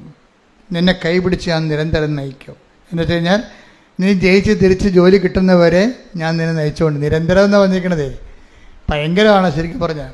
അതുകൊണ്ട് ദൈവത്തിൻ്റെ ഒരു കൂറ് വഴിനടത്തൽ നിങ്ങൾക്ക് അവകാശമാക്കാനുള്ള യോഗ്യതയുണ്ട്. പക്ഷെ അവകാശമാക്കാനുള്ള പരിശ്രമം നിങ്ങളുടെ ഭാഗത്തുനിന്ന് ഉണ്ടാകണം. ടെക്നിക്കലായിട്ട് ഗിമ്മിക്കുകൾ കാണിച്ചാലും ദൈവം വഴിപ്പെടത്തില്ല. എന്നാൽ പത്രം കൊടുക്കണം. ശരി, പത്രം കൊടുത്തേക്കാം. എത്രണ്ണം ഉണ്ട്? 18 പേർക്ക് കൊടുക്കുക. തീർന്ന്. പിന്നെന്താ പറഞ്ഞ അച്ഛൻ? അച്ഛൻ എന്താ പറഞ്ഞത്? അച്ഛൻ പറഞ്ഞ കാരുണ്യപ്പെടുന്ന. ശരി, ഇത് വർക്കൗട്ട് ചെയ്യത്തില്ല. മര്യാദയ്ക്ക് ദൈവത്തോടാണ് ഈ ഉടമ്പടി ചെയ്തിരിക്കണത്. ദൈവം എന്നെ തൻ്റെ കൂടെ ജീവിക്കാൻ വേണ്ടി വിളിച്ചിരിക്കുകയാണ്. ഞാനിനി എൻ്റെ ജീവിതകാലം ദൈവത്തിന് ഒപ്പിച്ച് ജീവിക്കും എന്ന് ആദ്യമേ തന്നെ തീരുമാനിക്കണം. കാര്യം ഉടമ്പടി ബന്ധമല്ലേ. അല്ലാതെ നീ വിചാരിക്കണത്, നീ ഇപ്പുറത്ത് തന്നെ പറയണത് പാസ്സാകണ വരെ ഇങ്ങനെയൊക്കെ കറങ്ങി നടക്കാമെന്ന് വിചാരിക്കും, അല്ലെങ്കിൽ ജോലി കിട്ടണ വരെ എന്നൊക്കെ നിൻ്റെ മനസ്സിലുണ്ടാകും. നിന്നെ തോൽപ്പിക്കണത് നിൻ്റെ ഉള്ളിലുള്ള നീ തന്നെയാണ്. കാര്യം നിൻ്റെ മനസ്സിലുള്ളതെല്ലാം ദൈവത്തിന് റീഡ് ചെയ്യാൻ പറ്റുന്നുണ്ടല്ലോ. നീ വിചാരിക്കണത് എന്താണ്? ഉടമ്പടിയില്ലേ, കുഴപ്പമില്ല, 90 ദിവസം നോക്കിയാൽ മതിയല്ല. 90 ദിവസം നോക്കിയാൽ മതിയല്ല. എന്ത് നോക്കാൻ പോവുകയാണ് നീ? ഏതാണ്ട് ദൈവത്തിന് ഏതാണ്ട് വലിയ ഔദാര്യം ചെയ്യാൻ പോവുകയാണ്. എന്താണ്? തിന്മ പ്രവർത്തിക്കാതെ ഇരുന്നോളാം ദൈവത്തിന് വേണ്ടി. എന്തോ നീ തിന്മ പ്രവർത്തിക്കാതിരുന്നു കഴിഞ്ഞാൽ ഇല്ലെങ്കിൽ ദൈവം ഉണ്ടാകത്തില്ല. അപ്പം നീ ഇങ്ങനെ വെച്ച് നിൻ്റെ പാപം വെച്ച് ദൈവമായിട്ട് വിലപേശരുത്. മറിച്ച് വിശുദ്ധിയോടെ ജീവിക്കാനുള്ള സ്വതസിദ്ധമായ ഒരു പരിശ്രമം നിൻ്റെ ഭാഗത്തുനിന്ന് ഉണ്ടാകണം. സ്വതസിദ്ധമായ പ്രവർത്തനം. എന്താ വിഷയം എന്ന് പറയുമ്പോൾ ഇത് എന്താ പ്രോബ്ലം വെച്ച് കഴിഞ്ഞാൽ നിങ്ങൾക്കറിയാമല്ലോ. ഒന്ന് മെറിറ്റിൽ ജീവിക്കണതും രണ്ടാമത് ഗ്രേസിൽ. 2 തരം ലോകത്ത് മനുഷ്യരാണ് ഉള്ളത്. ഒന്ന് മെറിറ്റിൽ ജീവിക്കുന്നവരുണ്ട്, രണ്ടാമത്തത് ഗ്രേസിൽ ജീവിക്കണത്. മെറിറ്റിൽ ജീവിക്കണമെന്ന് പറയുമ്പോൾ അവരുടെ ആരോഗ്യം, അവരുടെ കഴിവ്, അവരുടെ ഗുണ്ടായിസം, അവരുടെ വൃത്തികെട്ട കൂട്ടുകൾ, അവരുടെ കഞ്ചാവ് സെറ്റുകൾ, അവരുടെ ഊളക്കൂട്ടുകെട്ടുകൾ, അവരുടെ വർത്തമാനങ്ങൾ, അവരുടെ ഉപദേശങ്ങൾ, അങ്ങനെയൊക്കെ കേട്ടിട്ട് ഇങ്ങനെ ജീവിക്കുന്ന ആൾക്കാരുണ്ട്. അത് മെറിറ്റിൽ ജീവിക്കുന്ന ആൾക്കാരാണ്. മറ്റൊന്ന് പറയണത് നമ്മൾ പരമാവധി പാപം ഒഴിവാക്കിക്കൊണ്ട് വിശുദ്ധിയിൽ ജീവിക്കാൻ വേണ്ടി ദൈവത്തെ മഹത്വപ്പെടുത്തി ദൈവത്തിന് വേണ്ടി ജീവിക്കുന്ന രീതിയിൽ പ്രവർത്തിച്ചും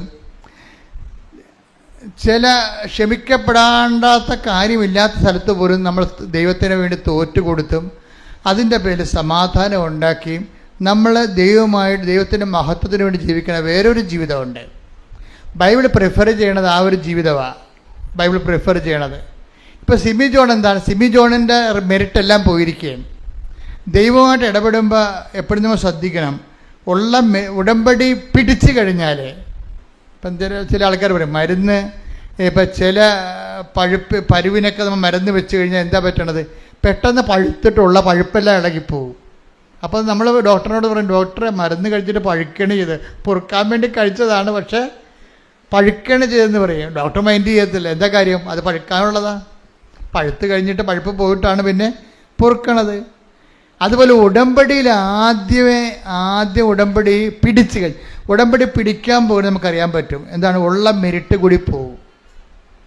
ഇപ്പം സിമിക്ക് എങ്ങനെയല്ല സംഭവിച്ചത്? സിമി 6 പരീക്ഷ ഉടമ്പടി എടുക്കാതെ 6 പരീക്ഷ എഴുതിയിട്ട് ഒരു പ്രശ്നവും ഇല്ലാഞ്ഞില്ല.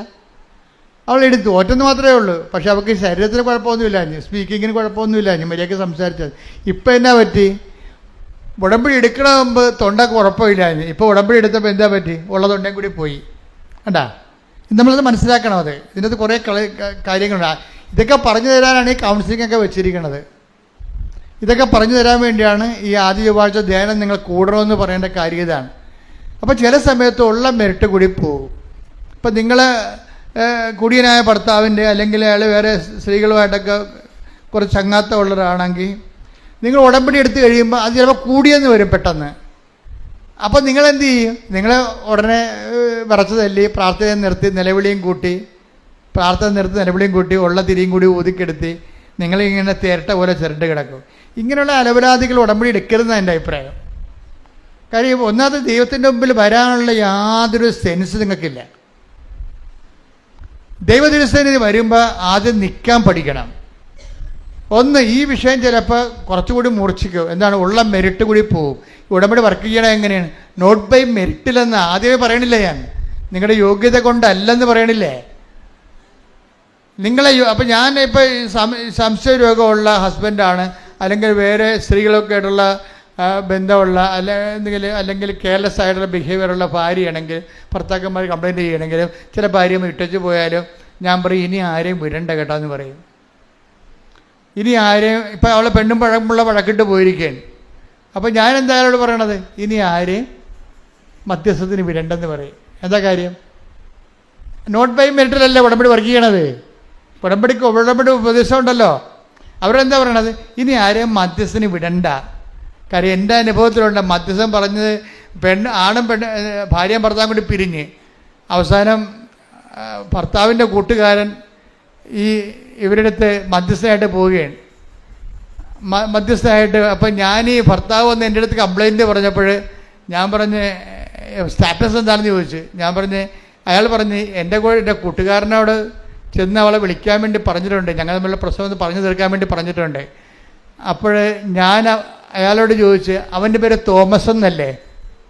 അച്ഛനെ എങ്ങനെ അറിയാം? ഞാൻ പറഞ്ഞ്, അവൻ മിക്കവാറും അവളെ കെട്ടാൻ സാധ്യതയുണ്ടെന്ന് പറഞ്ഞു. എന്താ പ്രശ്നം എന്നറിയാമോ? ഈ ആളിൻ്റെ കൈ എൻ്റെ ബൈബിളിൽ വെച്ചിട്ട് പുറത്ത് കൈ വെച്ചപ്പോൾ ഞാൻ ഈ കൂളിംഗ് ഗ്ലാസ് വെച്ച ഒരു തോമസ് സാറിനെ കണ്ട്, എൻ്റെ പി ഒ തോമസ്, എന്നെ സൈക്കോളജി പഠിപ്പിച്ചാണ് കോളേജിൽ. പി ഒ തോമസിനെ കണ്ട്. അപ്പോൾ ഈ കൂളിംഗ് ഗ്ലാസ് കണ്ടപ്പോൾ തന്നെ എനിക്ക് മനസ്സിലായി, ഈ ദർശനത്തെ കൂളിംഗ് ഗ്ലാസ് വന്നു കഴിഞ്ഞാൽ അവൻ കള്ളനാണെന്ന് എൻ്റെ അർത്ഥം. പി ഒ തോമസ് കള്ളനല്ല. ദർശനത്തെ കൂളിംഗ് ഗ്ലാസ് മര്യാദയ്ക്ക് വെറുതെ ഇരിക്കുന്ന സമയത്ത് കൂളിംഗ് ഗ്ലാസ് വെച്ച് ഉണ്ടാക്കുമ്പോൾ അവൻ എന്തോ ഒരു ജാടയുണ്ടെന്ന് എൻ്റെ അർത്ഥം. അപ്പോൾ ഞാൻ പറഞ്ഞ്, അതാണ് ഈ തോമസിനെ, എനിക്ക് ഇയാളെ വിട്ട ആളെ എനിക്കറിയത്തില്ലല്ലോ. എനിക്ക് മനസ്സിലായില്ലേ? ഈ ആൾ ഭാര്യയെടുത്ത് കോംപ്രമൈസ് ചെയ്ത് വിട്ട ആളിൻ്റെ പേര് തോമസ് ആണെന്ന് എനിക്കറിയത്തില്ല. അത് തോമസ് ആണെന്ന് കർത്താവിന് എന്നെ മനസ്സിലാക്കാൻ വേണ്ടി എനിക്ക് മനസ്സിലാകുന്ന തോമസിനെ ദർശനത്തിൽ അവതരിപ്പിക്കുകയാണ്. ദൈവം എന്ത് രസമാണെന്നറിയാം ദൈവത്തിന് കൂടെ ജീവിക്കണത്. എന്നിട്ട് ഈ തോമസ് ഫേക്കാണെന്ന് പറയാൻ വേണ്ടിയാണ് കൂളിംഗ് ഗ്ലാസ് വെച്ചിരിക്കുന്നത്. ഞാൻ പറഞ്ഞു, മിക്കവാറും അവനെ വളക്കെട്ടാൻ സാധ്യതയുണ്ട്, നീ നേരിട്ട് പോണതായിരിക്കും നല്ലത്. ഇതാണ് ദർശനത്തിൻ്റെ പ്രത്യേകത. ഇത് 97 ചരിത്രമാണ്.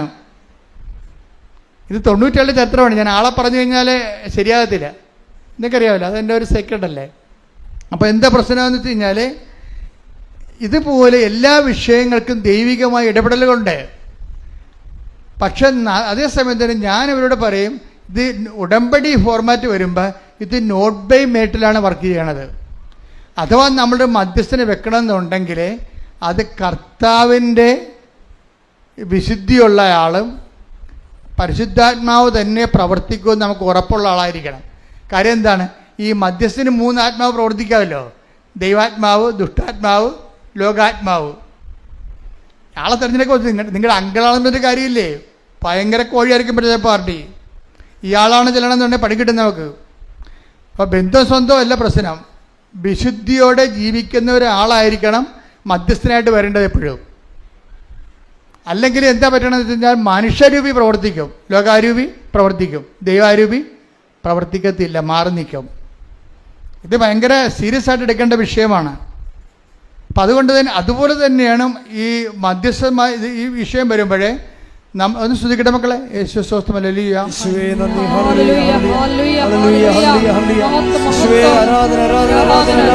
എപ്പോഴും നമ്മൾ ശ്രദ്ധിക്കേണ്ടത് ഉടമ്പടി വരുമ്പോൾ ഒരു ഫോർമുലയാണ് അതിൻ്റെ അകത്ത് മെയിനായിട്ട് നിൽക്കുന്നത്. എന്താണ്?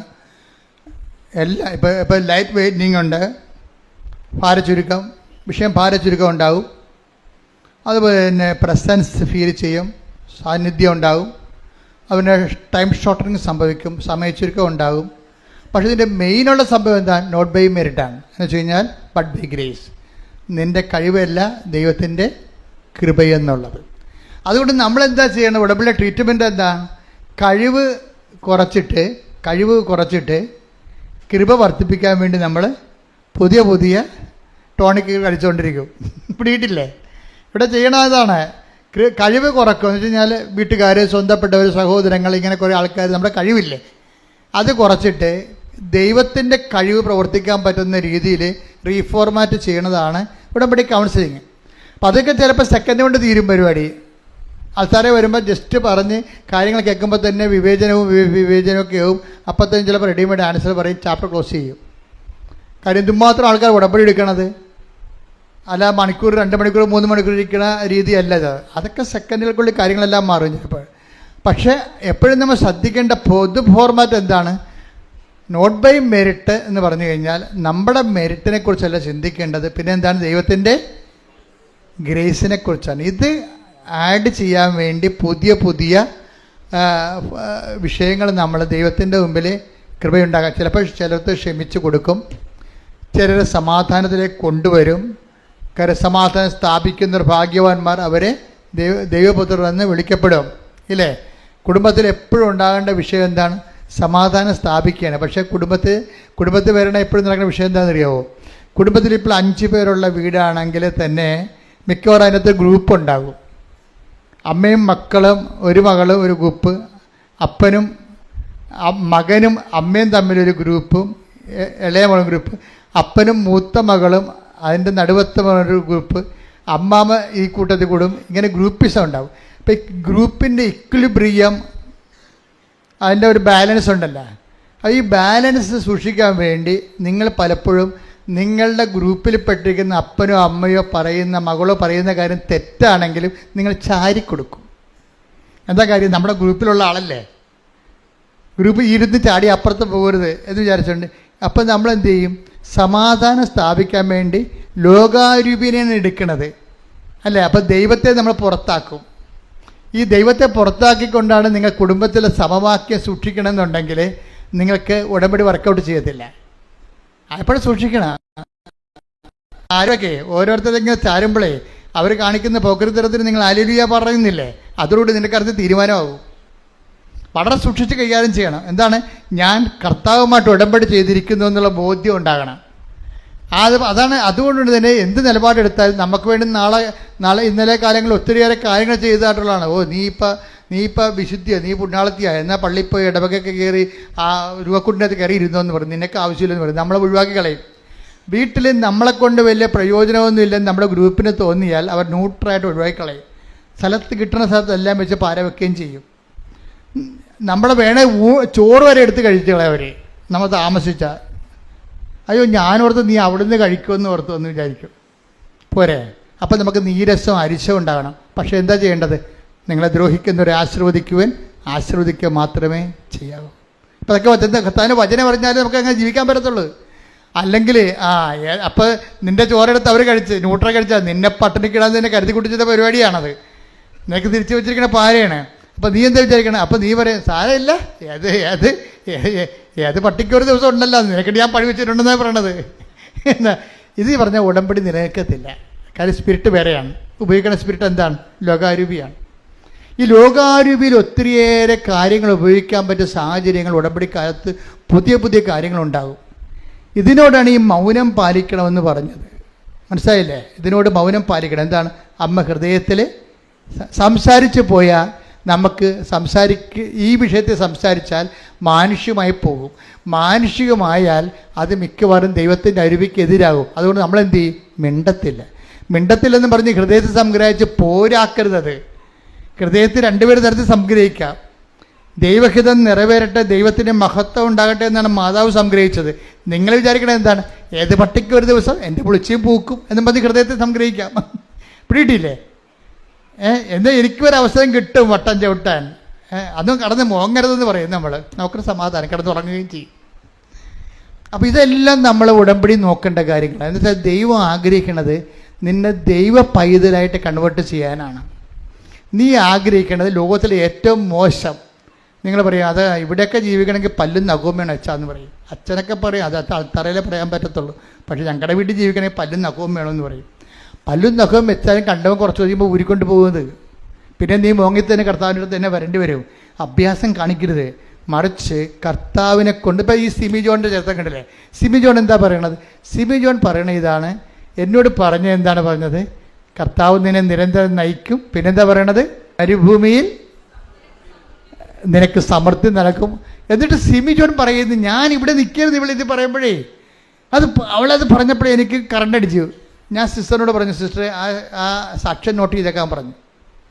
എന്താ കാര്യം വെച്ച് കഴിഞ്ഞാൽ, ഇതിവൾ പറയുമ്പോൾ തന്നെ അവൾ പറയുന്ന വാക്കുണ്ട്, കർത്താവ് എന്നോട് പറഞ്ഞു, ഞാനത് വിശ്വസിച്ചു, പരീക്ഷ എഴുതാൻ തീരുമാനിച്ചു, ഈ തൊണ്ടയും വെച്ചാണെന്ന്. അതാണ് വിഷയം. അതായത് കർത്താവ് പറഞ്ഞു. എന്താ പറഞ്ഞത്? ഞാൻ നിന്നെ കൈപിടിച്ച് നിരന്തരം നയിക്കും, മരുഭൂമിയിൽ നിനക്ക് സമൃദ്ധി നൽകൂ എന്ന് പറഞ്ഞപ്പോൾ ഞാനത് വിശ്വസിച്ചു. അത് വചനത്തിൻ്റെ പ്രശ്നം. അത് നിറവേറണമെങ്കിൽ അത് വിശ്വസിക്കണം. ചിലർക്ക് ഭാഗികമായി വിശ്വസിക്കും, ചില കുറച്ച് വിശ്വസിക്കും, ചിലപ്പോൾ ഒക്കുമായിരിക്കും, ചിലവർക്കൊക്കത്തില്ലെന്ന്. അങ്ങനെയല്ല. കർത്താവ് പറഞ്ഞാൽ പിന്നെ കർത്താവ് അങ്ങയോട് അളിച്ചത കാര്യങ്ങൾ നിറവേറ്റുമെന്ന് ഞാൻ വിശ്വസിച്ചു. അതുകൊണ്ട് ഞാൻ എന്ത് ചെയ്ത്, ഈ കുരത്തൊണ്ടയും കൊണ്ടുപോയി പരീക്ഷ എഴുതാൻ തീരുമാനിച്ചു. ഞാൻ പരീക്ഷ എഴുതാൻ വേണ്ടി ചെന്നപ്പോഴേ കർത്താവ് പറഞ്ഞാണ്, ഞാൻ നിന്നെ നിരന്തരം കൈപിടിച്ച് നിന്നെ നിരന്തരം നയിക്കും. ഞാൻ പരീക്ഷ ഹോളിൽ ചെന്നപ്പോൾ തന്നെ എനിക്ക് സംസാരിക്കാൻ പറ്റിയെന്ന് തൊണ്ട തുടങ്ങി. പിന്നെ ഇവൾ റിട്ടേൺ പരീക്ഷ ഭയങ്കര രസമാണ്. അത് എഴുതുമ്പോൾ ബബിൾസ് ഇങ്ങനെ കറുപ്പിക്കണ്ടേ? കറുപ്പിക്കുമ്പോഴുടനെ ഇവളെ കറുപ്പിക്കാൻ വേണ്ടി കറുപ്പിക്കാൻ വേണ്ടി ഉടനെ എടുത്ത് ഉരക്കാൻ വേണ്ടി പേസ് എടുക്കുമ്പോൾ ഈശോ പറയും, നോ നോട്ട് എന്ന് പറയും. അതല്ല തെറ്റാണ്, തെറ്റായ ഉത്തരവാണ്, ഇപ്പുറത്തെന്ന് പറഞ്ഞു. എൻ്റെ അമ്മ, ഈ ദൈവത്തിൻ്റെ കാര്യം ഭയങ്കര രസമാണ്. അതായത് ഇങ്ങനെ തെറ്റായ ഉത്തരം കർപ്പിക്കാൻ പോകുമ്പോഴൊക്കെ കർത്താവ് ഇവരോട് പറഞ്ഞു കൊടുക്കും, അതല്ല മോളെ ഇത്. ഇങ്ങനെ പറഞ്ഞു കൊടുത്ത് മൊത്തം അത് കർപ്പിച്ച് അവൾ മൊത്തം ജയിച്ച് പരീക്ഷയ്ക്ക്. അതിനാണ് പ്രസൻസ് എന്ന് പറയണത്. പ്രസൻസ് എന്താണ്? നീ ഇടത്തോട്ടോ വലത്തോട്ടോ തിരിയുമ്പോൾ പിന്നീട് എന്തൊരു ഇടത്തെ വായിച്ചാൽ 30-21 ഐസയ ശ്രുതികട ഹല്ലേലൂയ. ഏശയ്യാ 30:21. നീ വലത്തോട്ടോ ഇടത്തോട്ടോ തിരിയുമ്പോൾ, നീ ഇടത്തോട്ടോ വലത്തോട്ടോ തിരിയുമ്പോൾ നിന്റെ കാതുകൾ പിന്നിൽ നിന്ന് ഒരു സ്വരം ശ്രവിക്കും. ഇതാണ് വഴി, ഇതിലേ പോവുക. അപ്പോൾ നമ്മളെ സംബന്ധിച്ചിടത്തോളം പ്രസൻസിന്റെ ഉദ്ദേശം എന്താ? നമ്മൾ ചെയ്യുന്ന കാര്യങ്ങൾ തെറ്റാണെങ്കിൽ ഒന്നെങ്കിൽ നമ്മളതുകൊണ്ട് ചെയ്യിക്കത്തില്ല ദൈവം. ഭയങ്കര സുരക്ഷിതമാണേ. ഇപ്പം നിങ്ങളൊരു മനുഷ്യൻ്റെക്ക് വന്ന് ഇപ്പോൾ നാളെ ഒരാൾ വരും, നിങ്ങൾ പൈസ കൊടുക്കാമെന്ന് പറഞ്ഞ പാർട്ടിയാണ്, അയാൾക്ക് 4 ലക്ഷം കൊടുക്കണം. അപ്പോൾ നിങ്ങൾ വേറെ എടുത്താൽ പറയും, അത് കുഴപ്പമില്ല, നമുക്ക് ഇന്നയാളുടെ ഇത് മേടിക്കാമെന്ന് പറയും. പക്ഷേ അയാൾ ഭയങ്കര ലോക ബ്ലേഡാണെങ്കിൽ, നിൻ്റെ കിഡ്നി അടിച്ചുകൊണ്ട് പോണ പാർട്ടിയാണെങ്കിൽ മാതാവ് പറയും, അവൻ്റെക്ക് ഇത് മേടിക്കണ്ട, ഈ വന്നാളെ ഞാൻ നിരത്തി തരാമെന്ന് പറയും. അച്ഛാ, നീ വലത്തോട്ടോ ഇടത്തോട്ടോ തിരിയുമ്പോൾ എപ്പോഴും നീ ഓർത്തേക്കണം. അതിനാണ് ഈ ഉടമ്പടിക്ക് ആശീർവാദം നിനക്ക് തന്നു വിട്ടിരിക്കണത്. നിനക്ക് എന്തെങ്കിലും പ്രയാസം ഉണ്ടെങ്കിൽ അതിന്മേ തൊട്ട് വിശ്വാസ പ്രമാണം ചെല്ലണം. എന്താണ്? കർത്താവിൻ്റെ പ്രസൻസ് നിനക്ക് ഫീൽ ചെയ്യാൻ വേണ്ടിയാണ്. പ്രസൻസ് നമുക്ക് ഉടമ്പടി വാഗ്ദാനമുള്ളതാണ്. എന്താണ്? I will come with you wherever you go. അത് മറന്നു പോകരുത്.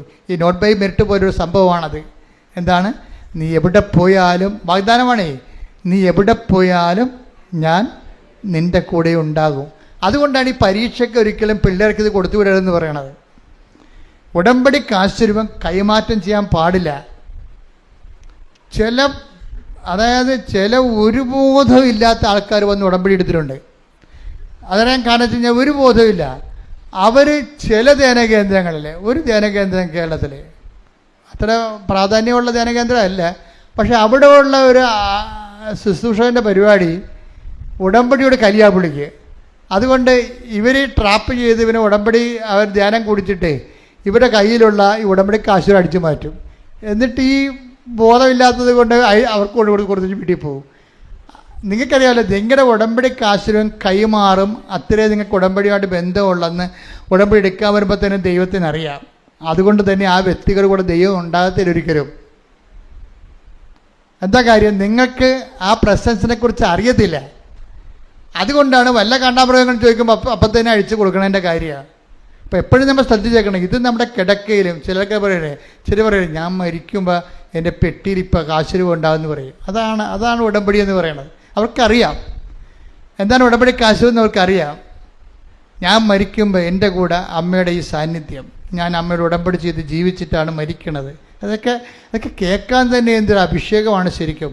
അത്രയും നമ്മുടെ ജീവിതത്തിൽ വിലപ്പിടിപ്പുള്ളതാണിത്. അതുകൊണ്ടാണ് ഞാൻ ആദ്യമേ തന്നെ നിങ്ങളുടെ കയ്യിൽ നിന്ന് പോയെന്ന് പറഞ്ഞാൽ ഞാൻ പറയും രണ്ടാമത് ഉടമ്പടി എടുക്കാൻ പറയും. പക്ഷേ ഡാമേജ് ആയെന്ന് പറഞ്ഞാൽ പറയും അതിങ്ങോട്ട് തന്നാൽ മതി, പുതിയത് അതുപോലെ തന്നെ വെഞ്ചരിച്ച് തരും. എന്താ കാര്യം? അതിന് 5 പൈസ വാങ്ങിക്കത്തുമില്ല, അത് ഫ്രീ ആണ്. കാര്യം എന്താണ്? അതിന് നമുക്ക് പണം ഇത്രയെന്ന് പറയാൻ പറ്റത്തില്ല, അത്രയും മൂല്യമുള്ളതാണത്. അതുകൊണ്ടാണ് അത് മാത്രം നമ്മൾ പൈസയുമായി യാതൊരു ബന്ധമില്ല ആ സാധനത്തിന്. അത് വളരെ സൂക്ഷിച്ച് വേണം ഉടമ്പടി കാശുര്യങ്ങളും എൻ്റെ മക്കൾ കൈകാര്യം ചെയ്യും. ശ്രദ്ധിക്കട്ടെ. ഹല്ലേലൂയ, ഹല്ലേലൂയ, ഹല്ലേലൂയ, ഹല്ലേലൂയ, ആരാധന, ഹല്ലേലൂയ, ഹല്ലേലൂയ, മഹത്വം, മഹത്വം.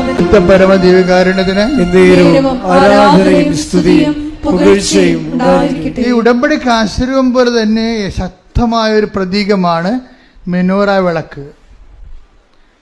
മെനോറ വിളക്കെന്ന് പറയുന്നത് എന്താണ്? ബൈബിളിലെ 7 തണ്ടുള്ള ഒരു സ്വർണ്ണത്തണ്ടയിൽ 7 കവരകളുള്ള ഒരു കോപ്പയിൽ തെളിഞ്ഞു നിൽക്കുന്ന ദീപത്തിനാണ് മെനോറ വിളക്കെന്ന് പറയുന്നത്. ഇത് വാഗ്ദാന പേടകത്തിൻ്റെ അരികിൽ വെക്കുന്നതാണ്, കർത്താവിൻ്റെ സാന്നിധ്യത്തിൻ്റെ പ്രതീകമായിട്ട്. ഇതിനെക്കുറിച്ച് വെടിപ്പായിരുന്ന ഒരു ഉടമ്പടി വെളിപ്പാട് ലഭിക്കുന്നത് സക്രിയായിക്കാണ്. സക്രിയ 4-ാം അധ്യായം 1 മുതലുള്ള വചനങ്ങൾ വായിച്ച്. സക്കറിയ 4. എന്നോട് സംസാരിച്ച ദൂതൻ വീണ്ടും വന്ന് എന്നെ ഉറക്കത്തിൽ നിന്നെന്ന പോലെ ഉണർത്തി ചോദിച്ചു, നീ എന്തു കാണുന്നു? അപ്പോൾ ഇയാളൊരു ദർശനം കണ്ടുകൊണ്ടിരിക്കുകയാണ്. അപ്പോൾ ദൂതൻ ഇവനോട് ചോദിക്കും, വാട്ട് യു ആർ സീയിങ്? എന്താണ് നീ ഇപ്പം കണ്ടുകൊണ്ടിരിക്കുന്നത്? അപ്പോൾ സക്കറിയ പ്രവാചകനാണ്. ഞാൻ പറഞ്ഞു സക്രിയ പറഞ്ഞു, പൊന്നുകൊണ്ടുള്ള ഒരു വിളക്ക് തണ്ടിന്റെ മുകളിൽ ഒരു കോപ്പയും അതിൽ 7 ദീപങ്ങളും ഓരോന്നിനും മുകളിൽ 7 ദലങ്ങൾ കോപ്പയുടെ വലത്തും ഇടത്തും ഓരോ ഒലിവ് വൃക്ഷങ്ങള്. എന്നോട് സംസാരിച്ച ദൂതനോട് ഞാൻ ചോദിച്ചു, പ്രഭു എന്താണിത്? ദൂതൻ പറഞ്ഞു, ഇത് എന്താണെന്ന് നിനക്കറിഞ്ഞുകൂടെ? ഇല്ല പ്രഭു. ഞാൻ പറഞ്ഞു. അവൻ എന്നോട് പറഞ്ഞു, കർത്താവ് സെറുബാബേലിനോട് അരുൾ ചെയ്യുന്നു, സൈന്യബലത്താലല്ല കരബലത്താലുമല്ല എന്റെ ആത്മാവിനാലാണ് സൈന്യങ്ങളുടെ കർത്താവ് അരുൾ ചെയ്യുന്നു. അപ്പൊ ഇതിന്റെ വിഷയം എന്ന് പറയണത് ഈ മെനോറ വെളിച്ചത്തിന്റെ 7 ദീപങ്ങള്, അത് യഹോവയുടെ 7 കണ്ണുകളാണ്. എന്ന് വെച്ച് കഴിഞ്ഞാൽ കണ്ണുണ്ടെന്നല്ല അർത്ഥം, എല്ലാം കാണുന്ന ആളാണ്. അപ്പം നീ ഇവിടെ വരുമ്പോൾ നിന്റെ ജീവിതത്തിൻ്റെ എല്ലാ കാലാവസ്ഥകളെയും ദൈവം കാണുന്നു എന്നുള്ളതാണ് വിളക്ക് കത്തിക്കണത്. പക്ഷേ എപ്പോഴും ഓർത്തേക്കണം, എനിക്ക് എല്ലാത്തിനും ആഴമായ അർത്ഥങ്ങളാണ് ഉള്ളത്. വിളക്ക് തെളിക്കുമ്പോൾ തന്നെ ഓർക്കുക, അത് ദൈവത്തിൻ്റെ കണ്ണ് പോലെയാണ്. നിന്റെ ജീവിതത്തിൻ്റെ അകവും പുറവും നിന്റെ മരണം വരെ നിത്യത വരെ ദൈവം കാണുന്നതിന് മുമ്പിലാണ് നീ ഉടമ്പടി ചെയ്യാൻ പോകുന്നത്. ക്ലിയർ അല്ലേ? എന്നിട്ട് പറയുന്നത്, കർത്താവ് സെറുബാബേലിനോട് അരുളി ചെയ്തു, ഇതാണ് സൈന്യബലത്താലല്ല, കരബലത്താലല്ല, കരബലത്താലുമല്ല, എൻ്റെ ആത്മാവിനാലാണെന്ന്. Not by merit but by grace. അതാണ് കഴിവ് കൊണ്ടല്ല, സൈന്യങ്ങളുടെ ബലം കൊണ്ടല്ല, പിന്നെ എന്താണ്? എൻ്റെ ആത്മാവിന്. അതായത് നീ ഇവിടെ കയറി വരുമ്പോൾ തന്നെ നിന്നോട് പറയുന്നത് എന്താണ്? രണ്ട് ഒലിവ് മരങ്ങളെന്നാണ് പറയണത്. അത് പഴയ നിയമത്തിൽ ഒലിവ് മരമാണ്, പക്ഷെ നമ്മുടെ മരിയൻ ഉടമ്പടിയല്ലേ. പഴയ നിയമത്തിലെ ഒലിവ് മരങ്ങളെന്ന് പറഞ്ഞാൽ ഒന്ന് ജോഷുവായും ഒന്ന് സെറുബാബേലുമാണ്.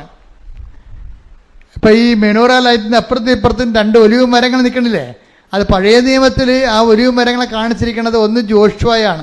എന്നുവെച്ചാൽ ജോഷുവയാണ് വാഗ്ദാന പേടകത്തിൽ മോസസ് പോയാലും പോകാതെ കർത്താവിൻ്റെ കൂടെ ഇരിക്കുന്ന ആളാണ് ജോഷുവ. ആധ്യാത്മിക നിറവിൻ്റെ ആളുരൂപമായിട്ടാണ് പഴയ നിയമത്തിൽ ജോഷുവയെ അവതരിപ്പിക്കുന്നത്. അഭിഷിക്തൻ, എണ്ണ, അതായത് 2 അഭിഷിക്തനാണെന്ന് വെച്ചാൽ എണ്ണ കൊണ്ട് കർത്താവിൻ്റെ ശക്തി നേടിയ ആളാണ്. അതാണ് എണ്ണ കൊണ്ട് ശക്തി നേടുകയാണ്. നീ ഇവിടെ നീ ഇവിടെ ചെയ്യണത് എന്താണ്? നിൻ്റെ കയ്യിലുള്ള എണ്ണ എടുത്തിട്ട് അവിടെ ആ ദീപം തെളിക്കും. ഈ ദീപത്തിൻ്റെ അപ്പുറത്തും ഇപ്പുറത്തുമാണ് 2 എണ്ണ കൊണ്ട് ശക്തി നേടിയ ആൾക്കാർ നിൽക്കണത്. എന്തൊക്കെയാണ്? അഭിഷിക്തരെന്നാണ് വിളിക്കണത്. അഭിഷിക്തർ ഒന്ന് ജോഷുവയാണ്, ആധ്യാത്മിക ബലം നേടുന്നയാളാണ്. എണ്ണ കൊണ്ട് ആധ്യാത്മിക ബലം. ജോഷുവയെ മോസസ് അഭിഷേകം ചെയ്യുമ്പോൾ എണ്ണ കൊണ്ട് അവൻ ആധ്യാത്മിക ബലം നേടുകയാണ്. ഉടമ്പടിയോടുകൂടി നീ ആധ്യാത്മിക ബലം നേടുമെന്നാണ് നിന്നോട് പറയണത്. മനസ്സിലായ? രണ്ടാമത്തെ എന്താണ്? സെറുബാബേലാണ്. ഈ സെറുബാബേൽ ആരാണ് ശരിക്കും പറഞ്ഞാൽ? സെറുബാബേൽ എന്ന് പറയണത് ശരിക്കും ഇദ്ദേഹം ജനിക്കണത് ബാബിലോണിലാണ്. നബൂഖദ്നേസറിൻ്റെ കാലത്ത് ഈ ഇസ്രായേൽക്കാരെ മുഴുവനും നശിപ്പിച്ച് തോൽപ്പിച്ച് പിടിച്ചോണ്ട് പോകും. യൂദയ രാജ്യം യോവാക്കീമിൻ്റെ കാലത്ത് തീരും. യൂദയ അസ്തമിക്കും. യൂദയ അസ്തമിച്ച് കഴിയുമ്പോൾ അവിടുത്തെ ആൾക്കാരൊക്കെ ഇവർ പിടിച്ചുകൊണ്ട് ബാബിലോണിൽ കൊണ്ടുപോകും. ബാബിലോണിൽ വെച്ച് യോവാക്കിൻ രാജാവിൻ്റെ പേരക്കിടാവായിട്ടാണ് ഈ സെറുബാബേൽ ജനിക്കണത്. സെറുബാബേലാണ് ഇവരെ മടക്കിക്കൊണ്ട് വരണത്. അതാണ് സെറുബാബേലിനെ കാണിക്കണത്. സക്കറിയായുടെ ദർശനമാണ്. സെറുബാബേൽ ഈ ക്യാപ്റ്റിവിറ്റിയിൽ, അതായത് ബാബിലോൺ വിപ്രവാസത്തിൽ പോയ മുഴുവനും ജനതയെ യഹോവയുടെ നാമത്തിൽ തിരിച്ചു വിളിച്ചുകൊണ്ട് വരണതാണ്. തിരിച്ചു വിളിച്ചുകൊണ്ട് ജെറുസലേമിൽ കൊണ്ടുവന്നിട്ട് പുതിയ ദേവാലയം പണിയണത് ആരാണ്? സെറുബാബേലാണ്. അതാണ് കർത്താവ് സെറുബാബേലിനോട് പറഞ്ഞു, നീ എല്ലാം പണിയും, നീ എല്ലാം നഷ്ടപ്പെടല്ല, നീ തിരികെ കൊണ്ടുവരും. അതെന്താണ്? സൈന്യബലത്താലല്ല, അതെന്താണ്? കരബലത്താലല്ല, പിന്നെയോ കർത്താവിന്റെ ആത്മാവിനാൽ.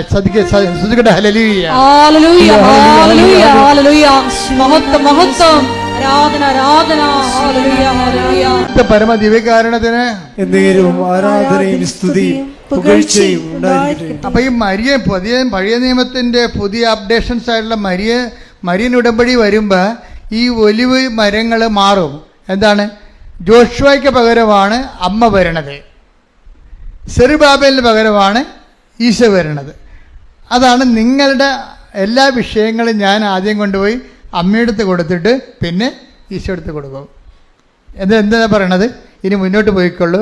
വർക്ക് ചെയ്യാൻ പോണത് നിങ്ങളുടെ ബലത്താലല്ല, not by merit but by grace. ഒരു ബ്ലെസ്സിങ് ചെയ്ത് കൊടുക്കും. 5 മിനിറ്റ് പോലും എടുക്കത്തില്ല. എന്താ കാര്യം? ഞാനല്ലല്ലോ പ്രവർത്തിക്കണത്. ഞാനാണ് പ്രവർത്തിക്കണമെങ്കിൽ വേണമെങ്കിൽ 5 മണിക്കൂർ നിന്ന് പ്രാർത്ഥിക്കേണ്ടി വരും. പക്ഷെ പ്രവർത്തിക്കുന്നത് ആരാണ്? അമ്മയുടെ മധ്യസ്ഥതയിൽ ഈശോയാണ് നിങ്ങൾ പ്രവർത്തിക്കുന്നത്. ശ്രദ്ധിക്കട്ടെ. ഹല്ലേലൂയ ഹല്ലേലൂയ ഹല്ലേലൂയ ഹല്ലേലൂയ യേശുവേ നന്ദി. ഹല്ലേലൂയ ഹല്ലേലൂയ ഹല്ലേലൂയ ഹല്ലേലൂയ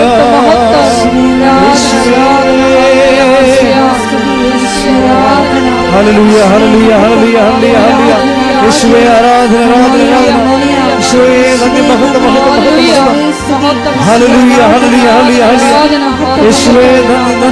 ഹല്ലേലൂയ ഹല്ലേലൂയ ഹല്ലേലൂയ യേശുവേ യേശുവേ സ്തുതി ഹല്ലേലൂയ ഹല്ലേലൂയ ഹല്ലേലൂയ ഹല്ലേലൂയ ആരാധന ഹല്ലേലൂയ ഹല്ലേലൂയ. എൻ്റെ പ്രിയപ്പെട്ടവരെ, ജീവിതത്തിൻ്റെ എല്ലാ മണ്ഡലങ്ങളെയും സമർപ്പിച്ചുകൊണ്ട് പ്രാർത്ഥിക്കുന്ന സമയമാണിത്. ഈ ഒരു ദിവസത്തേക്ക് നമ്മൾ ദൈവം വിളിച്ചതിന് നന്ദി പറയണം. അതിരാവിലെ എഴുന്നേറ്റ് കർത്താവിൻ്റെ ആലയത്തേക്ക് വന്നവരുണ്ട്, ഇനി ഏറെ താമസിച്ച് ഇവിടുന്ന് പോകാൻ പോകുന്നവരുണ്ട്. ഏറെ വന്നിരിക്കുന്ന സ്ഥലം കർത്താവാണ് നിന്നെ വിളിച്ചതെന്നുള്ള ബോധ്യം ഉണ്ടായാൽ മാത്രം മതി. ഇന്നത്തെ സുവിശേഷത്തിലൂടെ അനേകം കാര്യങ്ങൾ കർത്താവ് നിന്നോട് പറഞ്ഞിട്ടുണ്ട്. മാനുഷികമായ ജീവിതത്തെ സമീപിക്കരുത്, ദൈവത്തിന്റെ ശക്തിയോട് സമീപിക്കണം, അതിന് വിശുദ്ധിയോട് ജീവിക്കണം. ശ്രുതിക്കട്ടെ ഹല്ലേലൂയ. യേശുവേ ഹല്ലേലൂയ ഹല്ലേലൂയ ഹല്ലേലൂയ ഹല്ലേലൂയ. വിശുദ്ധ പരമദിവ്യകാരുണ്യത്തിന് എന്നേരവും ആരാധനയും സ്തുതിയും പുകഴ്ചയും ഉണ്ടായിരിക്കട്ടെ. എൻ്റെ പ്രിയപ്പെട്ടവരെ, കർത്താവിൻ്റെ അനുഗ്രഹം അടിപ്പട പോലെ പൈതാക്കാലം പോലെ ദൈവികമായ ശക്തി ആരാധന പക്ഷേ നമ്മുടെയൊക്കെ ആവശ്യിക്കുന്ന സമയമാണ്.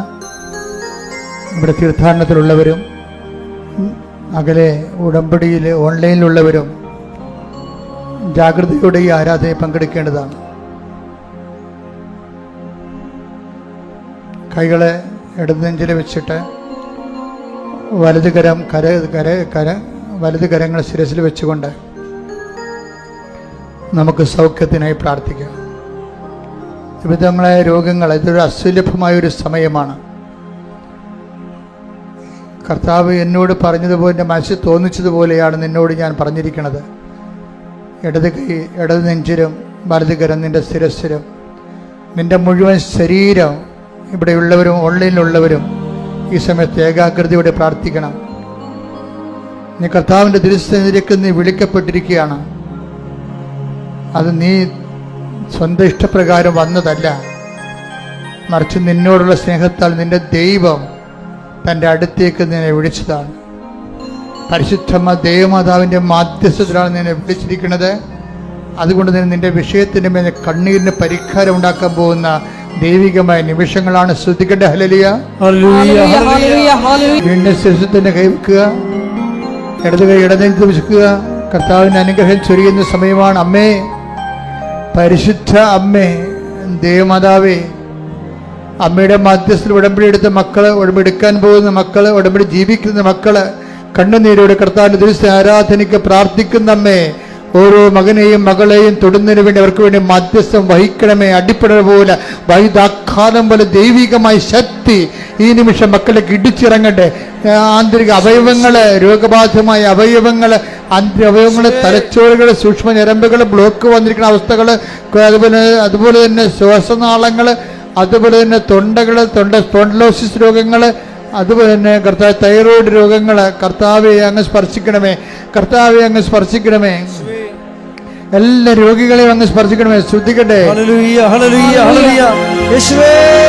സന്തോഷത്തോടെ ഇരിക്കണം, സന്തോഷത്തോടെ ആയിരിക്കണം. കർത്താവ് നിന്നെ പ്രവർത്തിക്കുന്ന ഒരു സമയമാണ്. അനേകം സാക്ഷ്യങ്ങൾ ഇനിമുതൽ നിനക്ക് പറയാൻ പറ്റും. ഇന്നത്തെ ഒറ്റ പ്രാർത്ഥന കാരണം ചുണ്ട് തടിക്കുകയും ചുണ്ടിന് അലർജി ഉണ്ടാവുകയും ചുണ്ടിന് ചൊരുകയും ചെയ്യുന്ന വ്യക്തികൾ കർത്താവ് സ്പർശിക്കുന്നുണ്ട്. മൂക്ക് അടഞ്ഞു പോയത്, മൂക്ക് ദശ വളരുന്നതുമായിട്ടുള്ള വ്യക്തികളെ, കുഞ്ഞുങ്ങളെ കർത്താവ് സ്പർശിക്കുന്നുണ്ട്. കർത്താവിന്റെ ഉന്നതമായ നാമത്തിന് സ്വസ്ഥം ചെയ്യുന്നു. കർത്താവെ, നിന്റെ വിശുദ്ധ പൗരോഹിത്യത്തെ മഹത്വപ്പെടുത്തണമേ. കർത്താവെ, സഭയിലുള്ള സാന്നിധ്യം പ്രകടമാക്കണമേ. കർത്താവെ, നിന്റെ തിരുമുറിവാർന്ന വലതുകരം, അണിപ്പെടുത്താവുന്ന അത്ഭുതകരം ഓരോ നടുവിനും വെക്കണമേ. കിഡ്നി രോഗികൾ ഈ നിമിഷം സുഖപ്പെടട്ടെ. കിഡ്നി രോഗികൾ ഈ നിമിഷം സുഖപ്പെടട്ടെ. കിഡ്നി രോഗികൾ ഈ നിമിഷം സുഖപ്പെടട്ടെ. കർത്താവിന്റെ കരങ്ങളെ ഇടത് നെഞ്ചിൽ വെക്കട്ടെ. ഹൃദയ രോഗികളെ സ്പർശിക്കട്ടെ. കർത്താവിന്റെ കരങ്ങളെ ഇടത് നെഞ്ചിൽ വെക്കട്ടെ. ഹൃദയ രോഗികളെ സ്പർശിക്കണമേ. പതിരകളെ സ്പർശിക്കണമേ. ശ്വാസകോശങ്ങളെ സ്പർശിക്കണമേ. കർത്താവ് ശ്വാസം മുട്ടുള്ളവരെ, ശ്വാസ തടസ്സമുള്ളവരെ, ശ്വാസം മുട്ടുന്നവരെ കർത്താവിന്റെ നാമത്തില് കർത്താവിന്റെ രോഗങ്ങൾ മാറിപ്പോകട്ടെ. ഓക്സിജൻ ലഭിക്കാത്തവരെ, ഓക്സിജൻ സാച്ചുറേഷൻ ഉള്ളവരെ എല്ലാവരെയും കർത്താവിന്റെ തിരുസന്നിധിയിൽ സമർപ്പിക്കുന്ന മാരക രോഗങ്ങള്, തീരാവേദികള്, ജീവിത ദുരിതങ്ങള് കർത്താവിന്റെ നാമത്തില് മാറിപ്പോകട്ടെ. ശ്രദ്ധിക്കട്ടെ.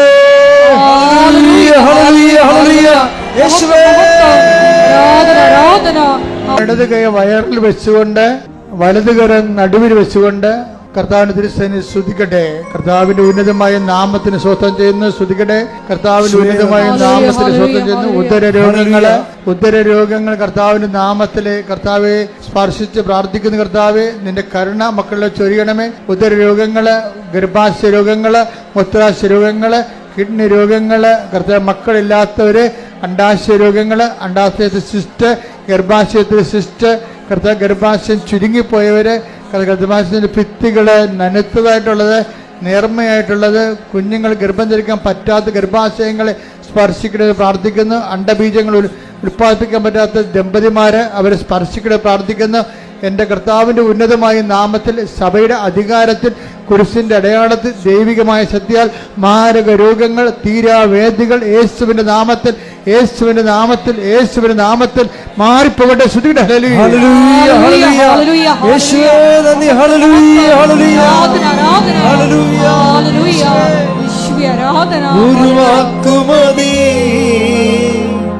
എനിക്കതു മതി,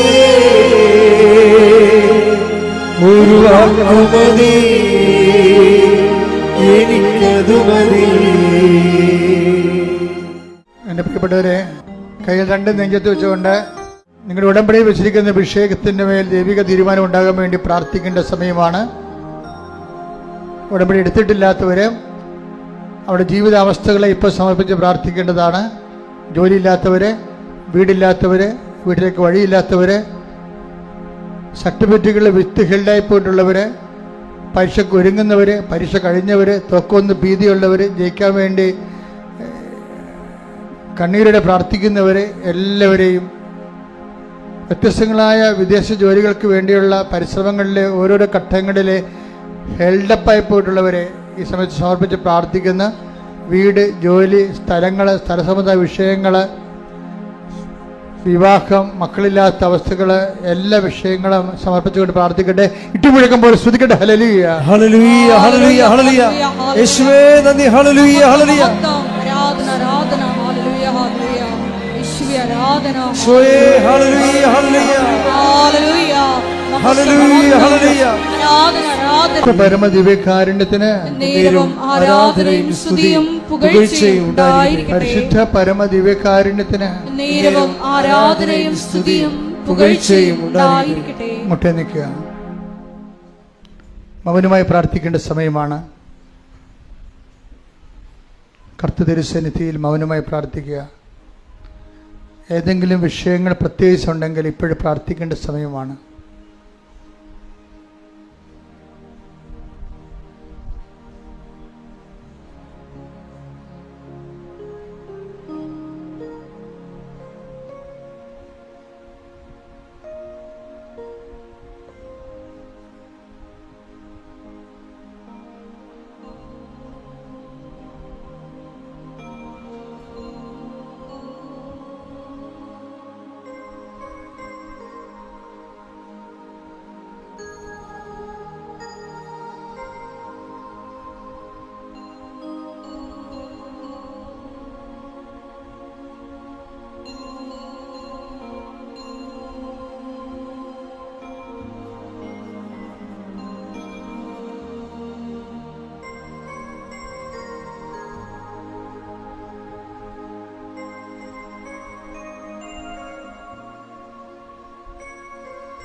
ഉടമ്പടിയുടെ ഒരു വസന്തകാലത്തിലേക്ക് നമ്മൾ പ്രവേശിക്കുകയാണ്.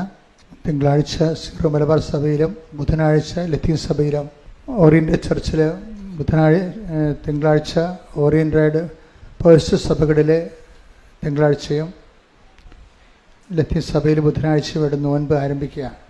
നോൻപ് വിശുദ്ധിയുടെ വലിയ കാലമാണ്. ഉടമ്പടി ഏറ്റവും കൂടുതൽ അനുയോജ്യമായൊരു കാലമാണ് നോൻപ്. അതുകൊണ്ട് തന്നെ നോൻപിൻ്റെ ഈ ഒരു ആഴ്ച തന്നെ എല്ലാവരും ഉടമ്പടി എടുക്കാൻ ആഗ്രഹിക്കുന്നവരെല്ലാം ഉടമ്പടി എടുത്ത് നോൻപിൻ്റെ കൂടെ അങ്ങോട്ട് ഉടമ്പടിയോട് ചേരുന്നതാണ് ഏറ്റവും നല്ലത്. ഈ ആഴ്ച ഇപ്പോൾ ശനിയാഴ്ച വരെ സമയമുണ്ട്. നോൻപോടുകൂടി നമ്മൾ ഉടമ്പടിയോടുകൂടി നോൻപ് ആരംഭിക്കുക. അതൊരു നല്ല അവസരമായിട്ട് ഉപയോഗിക്കണം. പിന്നെ ഒത്തിരിയേറെ ആയിരക്കണക്കിന് കുഞ്ഞുങ്ങൾ ഇവിടെ വന്ന് അമ്മമാരുടെ ഉടമ്പടിയിൽ കയ്യൊപ്പ് പ്രാർത്ഥന വാങ്ങിച്ച് പരീക്ഷയ്ക്ക് വേണ്ടി പോയിട്ടുണ്ട്. അവരുടെ എല്ലാ അമ്മമാരും അവരുടെ കുഞ്ഞുങ്ങളോട് അവരുടെ പരീക്ഷ കഴിയണ ദിവസം നിങ്ങൾ ഏറ്റെടുത്തിരിക്കുന്ന ഉടമ്പടി കുഞ്ഞുങ്ങൾ കൊണ്ട് ചെയ്യിച്ച് അവരെയും ഉടമ്പടിയുടെ ഭാഗമാക്കണം. അവർ വിശുദ്ധ ജീവിതം നയിക്കുകയും സുവിശേഷ സാക്ഷികളായി ജീവിക്കുകയും ദൈവത്തിൻ്റെ മക്കളെ പോലെ ജീവിക്കണം. കാരണം ലോകം വളരെ വളരെ മോശമായിക്കൊണ്ടിരിക്കുകയാണ്. ലോകത്തിൻ്റെ വിഷപ്പകർച്ച ചെയ്യുന്ന പരിശുദ്ധ അമ്മയുടെ നീല മേലങ്കി നമ്മുടെ കുഞ്ഞുങ്ങൾ സംരക്ഷിക്കപ്പെടാൻ വേണ്ടി അമ്മമാർക്ക് പ്രത്യേകമായ ചുമതലയുണ്ട്. മാതാപിതാക്കന്മാർ തന്നെ ഒരു ആധ്യാത്മിക അന്തരീക്ഷം ഈ ദിവസങ്ങളിൽ ഭവനങ്ങളിൽ സംരക്ഷിക്കണം. ഇന്നലെ 9ാം ക്ലാസ്സിൽ പഠിക്കുന്ന ഒരു പയ്യനെയും കൊണ്ട് അപ്പൻ വന്ന് എൻ്റെ മുമ്പിൽ നിലവിളിച്ചായിരുന്നു. അവൻ ഇടയ്ക്കിടയ്ക്ക് മദ്യപിക്കുന്നു, 9ാം ക്ലാസ്സുകാരനെ. അപ്പം എൻ്റെ മനസ്സിൽ തോന്നി, നിങ്ങളെ മദ്യപിക്കുന്നുണ്ടോ? ഞാൻ ചോദിച്ചില്ല അയാളോട്. പക്ഷെ അയാൾ പ്രാർത്ഥിച്ചു കഴിഞ്ഞപ്പോഴാണ് എൻ്റെ മനസ്സത് വന്നത്. അപ്പോൾ എപ്പോഴും മാതാപിതാക്കന്മാർ എന്ത് കാണിക്കുന്നു, ഇപ്പം മക്കൾ കേരളത്തിൽ ഇപ്പോഴും മക്കളങ്ങോട്ട് പിള്ളേർ അങ്ങോട്ടും ഇങ്ങോട്ടും തല്ലി ചാകണ ഒരു കാലമാണല്ലോ. അപ്പം അവർ അതിൻ്റെ അകത്തുനിന്നും മാതാപിതാക്കന്മാർക്കൊന്നും ഒഴിഞ്ഞു പോകാൻ പറ്റത്തില്ല. ആദ്യം മക്കളുണ്ടായ ആദ്യകാലം മുതലേ ദൈവതിരുസേന ഏറ്റെടുത്ത പോലെ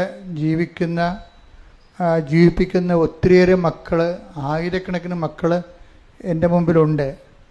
അപ്പം അവരെല്ലാം വളർത്തിക്കൊണ്ടുവന്ന രീതികളാണ് ദൈവത്തെക്കുറിച്ച് ഓർപ്പിക്കുകയും ജീവിക്കുകയും.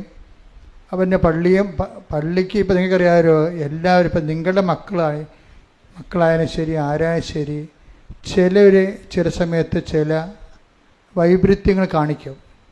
സഭയിലും ഉണ്ടാകും അതുപോലെയൊക്കെയുള്ള ആൾക്കാർ. ഇപ്പം ഇങ്ങനെ പറഞ്ഞുകൊണ്ടിരിക്കണം, ഞാൻ തന്നെ നാളെ വീണ് പോകാതിരിക്കാൻ വേണ്ടി നിങ്ങൾ പ്രാർത്ഥിക്കണമെന്ന് പൗലോസ് അപ്പോസ്തലൻ പറഞ്ഞിട്ടുണ്ട്. നിൽക്കുന്നുവെന്ന് തോന്നുന്നു വീഴാതിരിക്കട്ടെ എന്ന്. അപ്പോൾ പരസ്പരം പ്രാർത്ഥിച്ച് നമുക്ക് നിൽക്കാൻ പറ്റത്തുള്ളൂ. അപ്പം ഞങ്ങൾ നിങ്ങൾക്ക് വേണ്ടി പ്രാർത്ഥിക്കുന്ന പോലെ നിങ്ങളും അതുപോലെ പ്രാർത്ഥിക്കണം. പിന്നെ നിങ്ങൾക്ക് തന്നെ അറിയാം, വീട്ടിലെ വൈദിക വൃത്തിക്ക് പറ്റാത്തവനാണെന്ന് നിങ്ങൾക്കറിയാമെങ്കിൽ അങ്ങനെയുള്ള കുഞ്ഞുങ്ങൾ ഉന്തിത്തള്ളി സെമിനാരി വിടരുത്. അമ്മമാർക്കാണ് പിള്ളേരെക്കുറിച്ച് കൃത്യമായിട്ട്, ആൺപിള്ളേരെക്കുറിച്ച് കൃത്യമായിട്ട് അറിയാവുന്നത്. ഇപ്പോഴത്തെ കണ്ടീഷൻ ചില അമ്മമാർ സെമിനാരി വിടുമ്പോൾ തന്നെ പാസ്പോർട്ട് എടുപ്പിക്കുകയാണ് വീട്ടിൽ, മകനെ യൂറോപ്പിൽ വിടാൻ വേണ്ടി. അങ്ങനെ പുതിയ അവതാരങ്ങൾ വന്നിട്ടുണ്ട്. അപ്പം അതൊക്കെ അമ്മമാരെന്ന് നമുക്ക് പറയാൻ പറ്റത്തില്ല. അവരിങ്ങനെ ദുരുദ്ദേശത്തോടുകൂടി സഭയെ സമീപിക്കുന്നു എന്നാണ് ഞാൻ പറയത്തുള്ളൂ. അങ്ങനെ എനിക്ക് കുറച്ച് പേര് അറിയാവുന്നതുകൊണ്ട് ഞാൻ പറയണം. എപ്പോഴും നമ്മൾ ശ്രദ്ധിക്കണം, നിങ്ങളുടെ കൂട്ടത്തിലുള്ള വിശുദ്ധിയിലേക്ക് ചായ്വുള്ളവരെയാണ് നിങ്ങൾ പ്രത്യേകം പ്രാർത്ഥിക്കേണ്ടത്.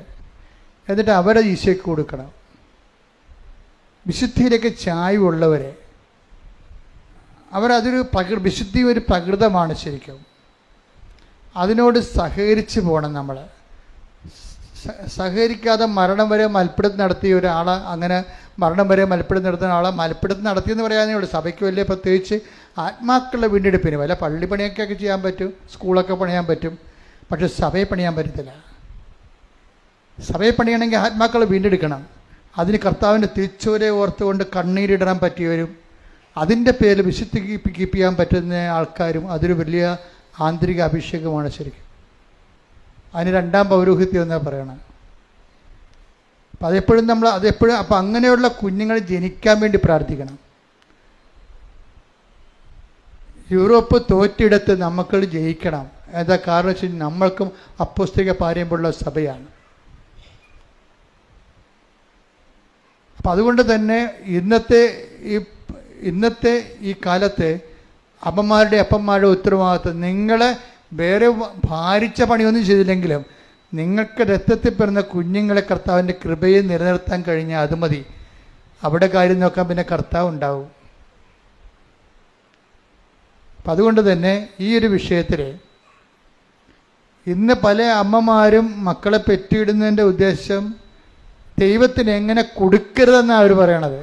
ഇപ്പം ഞെളിഞ്ഞു പിടിച്ച് എല്ലാവരും ഉടമ്പടി ചെയ്യുന്നുണ്ട്. പക്ഷെ നിങ്ങൾ കുഞ്ഞുങ്ങൾ 10ാം ക്ലാസ് പാസ്സായപ്പോഴും PDC പാസ്സായപ്പോഴും കുഞ്ഞുങ്ങൾ അവിടെ ശുശ്രൂഷയ്ക്ക് പോകണമെന്ന് പറഞ്ഞപ്പോൾ നിങ്ങൾ എന്താണ് അവരോട് പറഞ്ഞതെന്നുള്ളത് ദൈവത്തിൻ്റെ പുസ്തകത്തിൽ എഴുതി വെച്ചിട്ടുണ്ട്. മനസ്സിലായില്ലേ? നിങ്ങൾ വഴിപിഴപ്പിച്ചിട്ടുണ്ട്.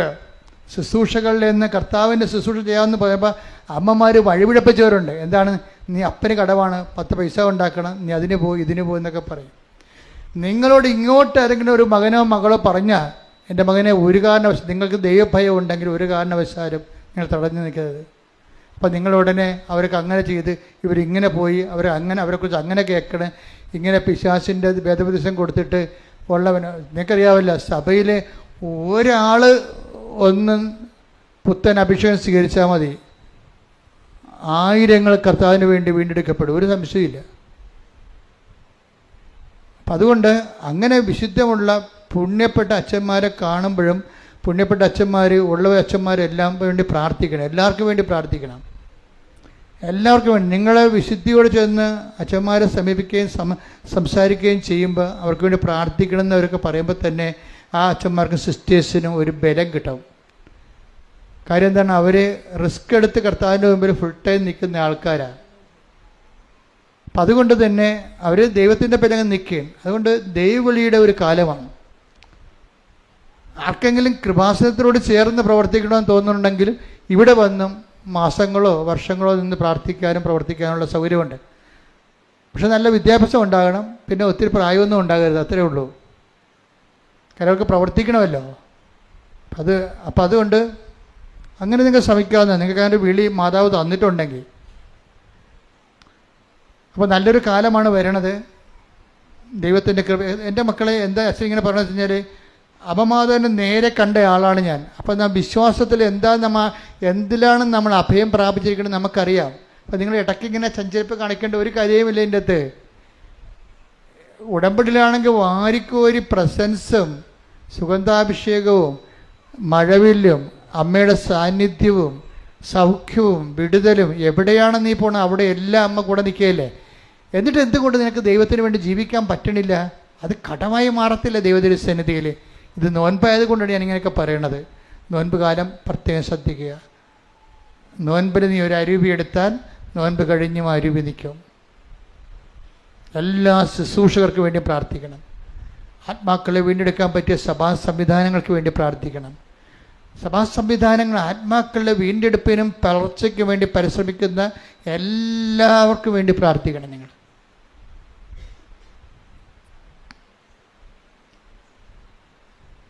ഇത് ഇന്ന് ഈ ചൊവ്വാഴ്ച ഈ ധ്യാനം നിങ്ങൾക്ക് അപ്പ് ചെയ്യുമ്പോൾ തന്നെ എൻ്റെ മക്കൾ പല പ്രാവശ്യം കേൾക്കുകയും, പിന്നെ എല്ലാ ദിവസവും ഡെയിലി ബ്രെഡുണ്ട്. ഡെയിലി ബ്രെഡിലൂടെയും കർത്താവ് അനേകം മക്കളെ നയിക്കുകയും ശക്തിപ്പെടുത്തുകയും ചെയ്യുന്നുണ്ട്. രാവിലെ ചിലപ്പോൾ പ്രത്യക്ഷീണ പ്രാർത്ഥനയ്ക്ക് ചെറിയൊരു ചേഞ്ച് ഉണ്ടാകും.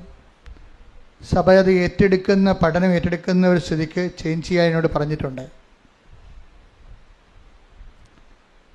അപ്പം അതുകൊണ്ട് ആ വിഷയത്തിൽ പ്രത്യക്ഷ പ്രാർത്ഥനയ്ക്ക് അതായത് ഈ ഡെയിലി ബ്രെഡിൻ്റെ പ്രാർത്ഥനയ്ക്ക് മാറ്റം ഉണ്ടാകും. ചെറിയ മാറ്റം ഉണ്ടാകത്തുള്ളൂ. പിന്നെ ശ്രദ്ധിക്കേണ്ട കാര്യം, ഇവിടെ വരുമ്പോൾ ഈ സാമ്പത്തിക വിഷയം ഭയങ്കരമായിട്ട് ശ്രദ്ധിക്കണം. പലരും കംപ്ലൈൻറ്റ് ചെയ്യുന്നുണ്ട്, ഞങ്ങൾ കാശ് കൊണ്ടുവന്ന് ആ ബ്രദറിന് കൊടുത്തു, ഈ ബ്രദറിന് കൊടുത്തു. ചെറിയ കംപ്ലൈൻറ്റ് എഴുതി തന്നിട്ടുണ്ട്. അങ്ങനെ കൃപാസനത്തെക്കുറിച്ച് കേൾക്കാൻ ഞാൻ ആഗ്രഹിക്കുന്നില്ല. കാരണം ഞാൻ നിങ്ങളുടെ മുമ്പിലും കാശ് വാങ്ങിക്കാത്തതിനും ചോദിക്കാത്തതിനായിട്ട് എനിക്ക് നിൽക്കുകയല്ലേ. അപ്പോൾ ഇവിടെ ഉള്ളവരങ്ങനെ ചോദിക്കരുത്. ചോദിക്കുന്നുണ്ടെങ്കിൽ അവർ ഇവിടെ ഉള്ളവരല്ലെന്ന് മനസ്സിലാക്കണം. ആരെങ്കിലും ബ്രദർമാർ ഇത് പഴയ ഓൾഡ് സ്റ്റോക്കൊക്കെ ഉണ്ടേ, അപ്പോൾ ആരെങ്കിലും ബ്രദർ നവീകരിക്കപ്പെടാത്തവരുണ്ടാകും പഴയ പ്രവർത്തകരിൽ. അപ്പോൾ ആരെങ്കിലും ഈ പണസംബന്ധമായ കാര്യങ്ങൾ നിങ്ങളുമായിട്ട് ഇടപെടുകയാണെന്നുണ്ടെങ്കിൽ ഓർക്കുക, അവർ കൃപാസനത്തിൻ്റെ അരുവിയുള്ളവരല്ല. അവരെന്നെ വയറ്റിപ്പഴപ്പിന് വേണ്ടി സ്വന്തം കാര്യത്തിന് വേണ്ടി അങ്ങനെ കൃപാസനത്തെ ദുരുവിനിയോഗിക്കുന്നവരാണ്. നിങ്ങളുടെ ഫോൺ നമ്പർ ചോദിക്കുക, നിങ്ങളുമായിട്ട് പിന്നീട് അച്ഛനറിയാതെ കോണ്ടാക്റ്റ് ചെയ്യുക. അതിലൊന്നും അച്ഛൻ ഉത്തരവാദിയല്ല കേട്ടോ. ഇത് ഇവിടെ ഒരു ബ്രദർമാരും ഇല്ല, ആരുമില്ല, അങ്ങനെയില്ല. എപ്പോഴും നമ്മൾ ശ്രദ്ധിക്കണം. അപ്പോൾ ഈ രണ്ടാമത്തെ വിഷയം, നിങ്ങൾ ഇവിടെ തിരി കൊടുക്കുന്നവരില്ലേ, അവരുടെ വയറ്റിപ്പഴപ്പായിട്ട് അവർ ചെയ്യുന്ന കാര്യങ്ങളാണ്. എനിക്ക് ആൾക്കാർക്ക് കഞ്ഞി വെച്ച് പോകണം, എനിക്ക് ഭയങ്കര സന്തോഷമാണ്. കൃപാസനം കൊണ്ട് 10 പേര് കഞ്ഞി വെച്ച് പോയാൽ അത്രയും എനിക്ക് സന്തോഷമായിരിക്കും. പക്ഷേ കള്ളത്തരം പറയരുത്. ഈ ഉടമ്പടി തിരി എന്ന് പറയുന്നത് ഇവിടെ മാത്രം കൊടുക്കുന്നതാണ്. അത് പല പ്രാവശ്യം വ്യഞ്ചരിച്ചിട്ട് വളരെ തീഷ്ണമായി ആ ഉദ്ദേശം നിറവേറാൻ വേണ്ടിയാണ് ആ തിരിയുടെ കളറ് മാറ്റി അമ്മ ഉടമ്പടി പ്രകാരമാണ് പച്ചയും നീലമാക്കിയിരിക്കുന്നത്. ആ തിരി ഉടമ്പടി തിരിയാണെന്ന് പറഞ്ഞ് പുറത്ത് വിൽക്കുന്നത് വഞ്ചനയും കള്ളത്തരവുമാണത്. അപ്പം അത് നിങ്ങൾ തിരിച്ചറിയണം. അങ്ങനെയുള്ള ഒരാളെ മനസ്സിലാക്കണം. നിങ്ങൾ അവർ വിൽക്കുകയെടുക്കുക ചെയ്യാത്ത, പക്ഷെ അത് അച്ഛൻ വെഞ്ചരിച്ചാണെന്ന് പറയരുത്. അതാണ് ഇവിടുത്തെ പ്രശ്നം. തിരി ചിലവാകാൻ വേണ്ടി കൃപാസനം വെഞ്ചരിച്ചാണെന്ന് പറയുമ്പോൾ ആൾക്കാർ സംശയിക്കുന്നത് എന്താണ്? ഉടമ്പടി തിരിയാണെന്നല്ലേ. അപ്പോൾ ഇതുപോലെയുള്ള കള്ളത്തരങ്ങൾ പറയുന്നതല്ലേ ചെയ്യണം. അപ്പോൾ ദൈവത്തിനെതിരായിട്ടുള്ള പാപമാണ്. അപ്പം നിങ്ങളത് മനസ്സിലാക്കിയാൽ മതി. പുറത്ത് വിൽക്കുക, മേടിക്കുക, കഞ്ഞി വെക്കുക നല്ല കാര്യമാണ്. ആൾക്കാർ ഒരു ദിവസം ഒരു വീട്ടിൽ ഒരു അടപ്പ് പോകുകയാണെന്ന് കേട്ട് കഴിഞ്ഞാൽ കൃപാസനം കൊണ്ടാണെങ്കിൽ അത് ഭയങ്കര സന്തോഷമുള്ള കാര്യമാണ്. അതേസമയം തന്നെ കൃപാസനത്തിൻ്റെ ചൈതന്യം കളയണ രീതിയിൽ പുറത്ത് അങ്ങനെ പെരുമാറുന്നത് നമ്മളൊരിക്കലും പ്രൊമോട്ട് ചെയ്യരുത്. അത് മനസ്സിലാക്കണം. വെഞ്ചരിച്ച തിരി, ഉടമ്പടിയുള്ള തിരികൾ, വെഞ്ചരിച്ച തിരിയും വെഞ്ചരിച്ച തിരുവസ്തുക്കളും എല്ലാം കൃപാസനത്തിനകത്ത് മാത്രമേ ലഭിക്കത്തുള്ളൂ, കൗണ്ടറിൽ മാത്രമേ. എല്ലാവരും എഴുന്നേൽക്കുക. സമാപനാശീർവാദം. ഒരിക്കൽ കൂടി മരിയൻ ഉടമ്പടിയിൽ സമർപ്പിച്ചിരിക്കുന്ന എല്ലാ വിഷയങ്ങളും ദൈവമാതാവിൻ്റെ മധ്യസ്ഥയിൽ ദിവ്യകാരുണ്യ സന്നിധിയിൽ സമർപ്പിച്ച് ഒരു നിമിഷം നമുക്ക് മൗനമായിട്ട് പ്രാർത്ഥിക്കാം. സക്രിയ 4:6 തിരുവചനമനുസരിച്ച് സൈന്യബലത്താലുമല്ല കരബലത്താലുമല്ല കർത്താവിൻ്റെ ആത്മാവ് പ്രവർത്തിച്ചിട്ടാണ് നമ്മുടെ ഓരോരോ ഉടമ്പടി വിഷയങ്ങളും ഏറ്റെടുക്കപ്പെടുന്നത് എന്ന് തിരുവചനത്തിലൂടെ വെളിപ്പെട്ടതുപോലെ ഉടമ്പടി നിബന്ധനകൾ വിശ്വസ്താപൂർവം പാലിച്ചുകൊണ്ട് നമ്മളെ തന്നെ എളിമപ്പെടുത്തി മരുഭൂമിയിലും നിനക്ക് സമൃദ്ധി നൽകുന്ന കർത്താവിനാൽ നിരന്തരം നയിക്കപ്പെടുന്ന വ്യക്തികളാകുവാനുള്ള വലിയ അഭിഷേകം സ്വീകരിക്കുവാൻ നമ്മളെ തന്നെ ഒരുക്കിക്കൊണ്ട് ശിരസ് നമിച്ച് നമുക്ക് ദിവ്യകാരുണ്യ ആശീർവാദം സ്വീകരിക്കാം. ഹല്ലേലൂയ, ഹല്ലേലൂയ, മഹത്വം, മഹത്വം. യേശുവേ നന്ദി. ഹല്ലേലൂയ, ഹല്ലേലൂയ. എല്ലാവരും മുട്ടിൽ നിന്ന് ദിവ്യകാരുണ്യത്തിന്റെ ആശീർവാദം സ്വീകരിക്കുക. ഹല്ലേലൂയ, ഹല്ലേലൂയ, ഹല്ലേലൂയ, ഹല്ലേലൂയ, ഹല്ലേലൂയ, ഹല്ലേലൂയ, ഹല്ലേലൂയ.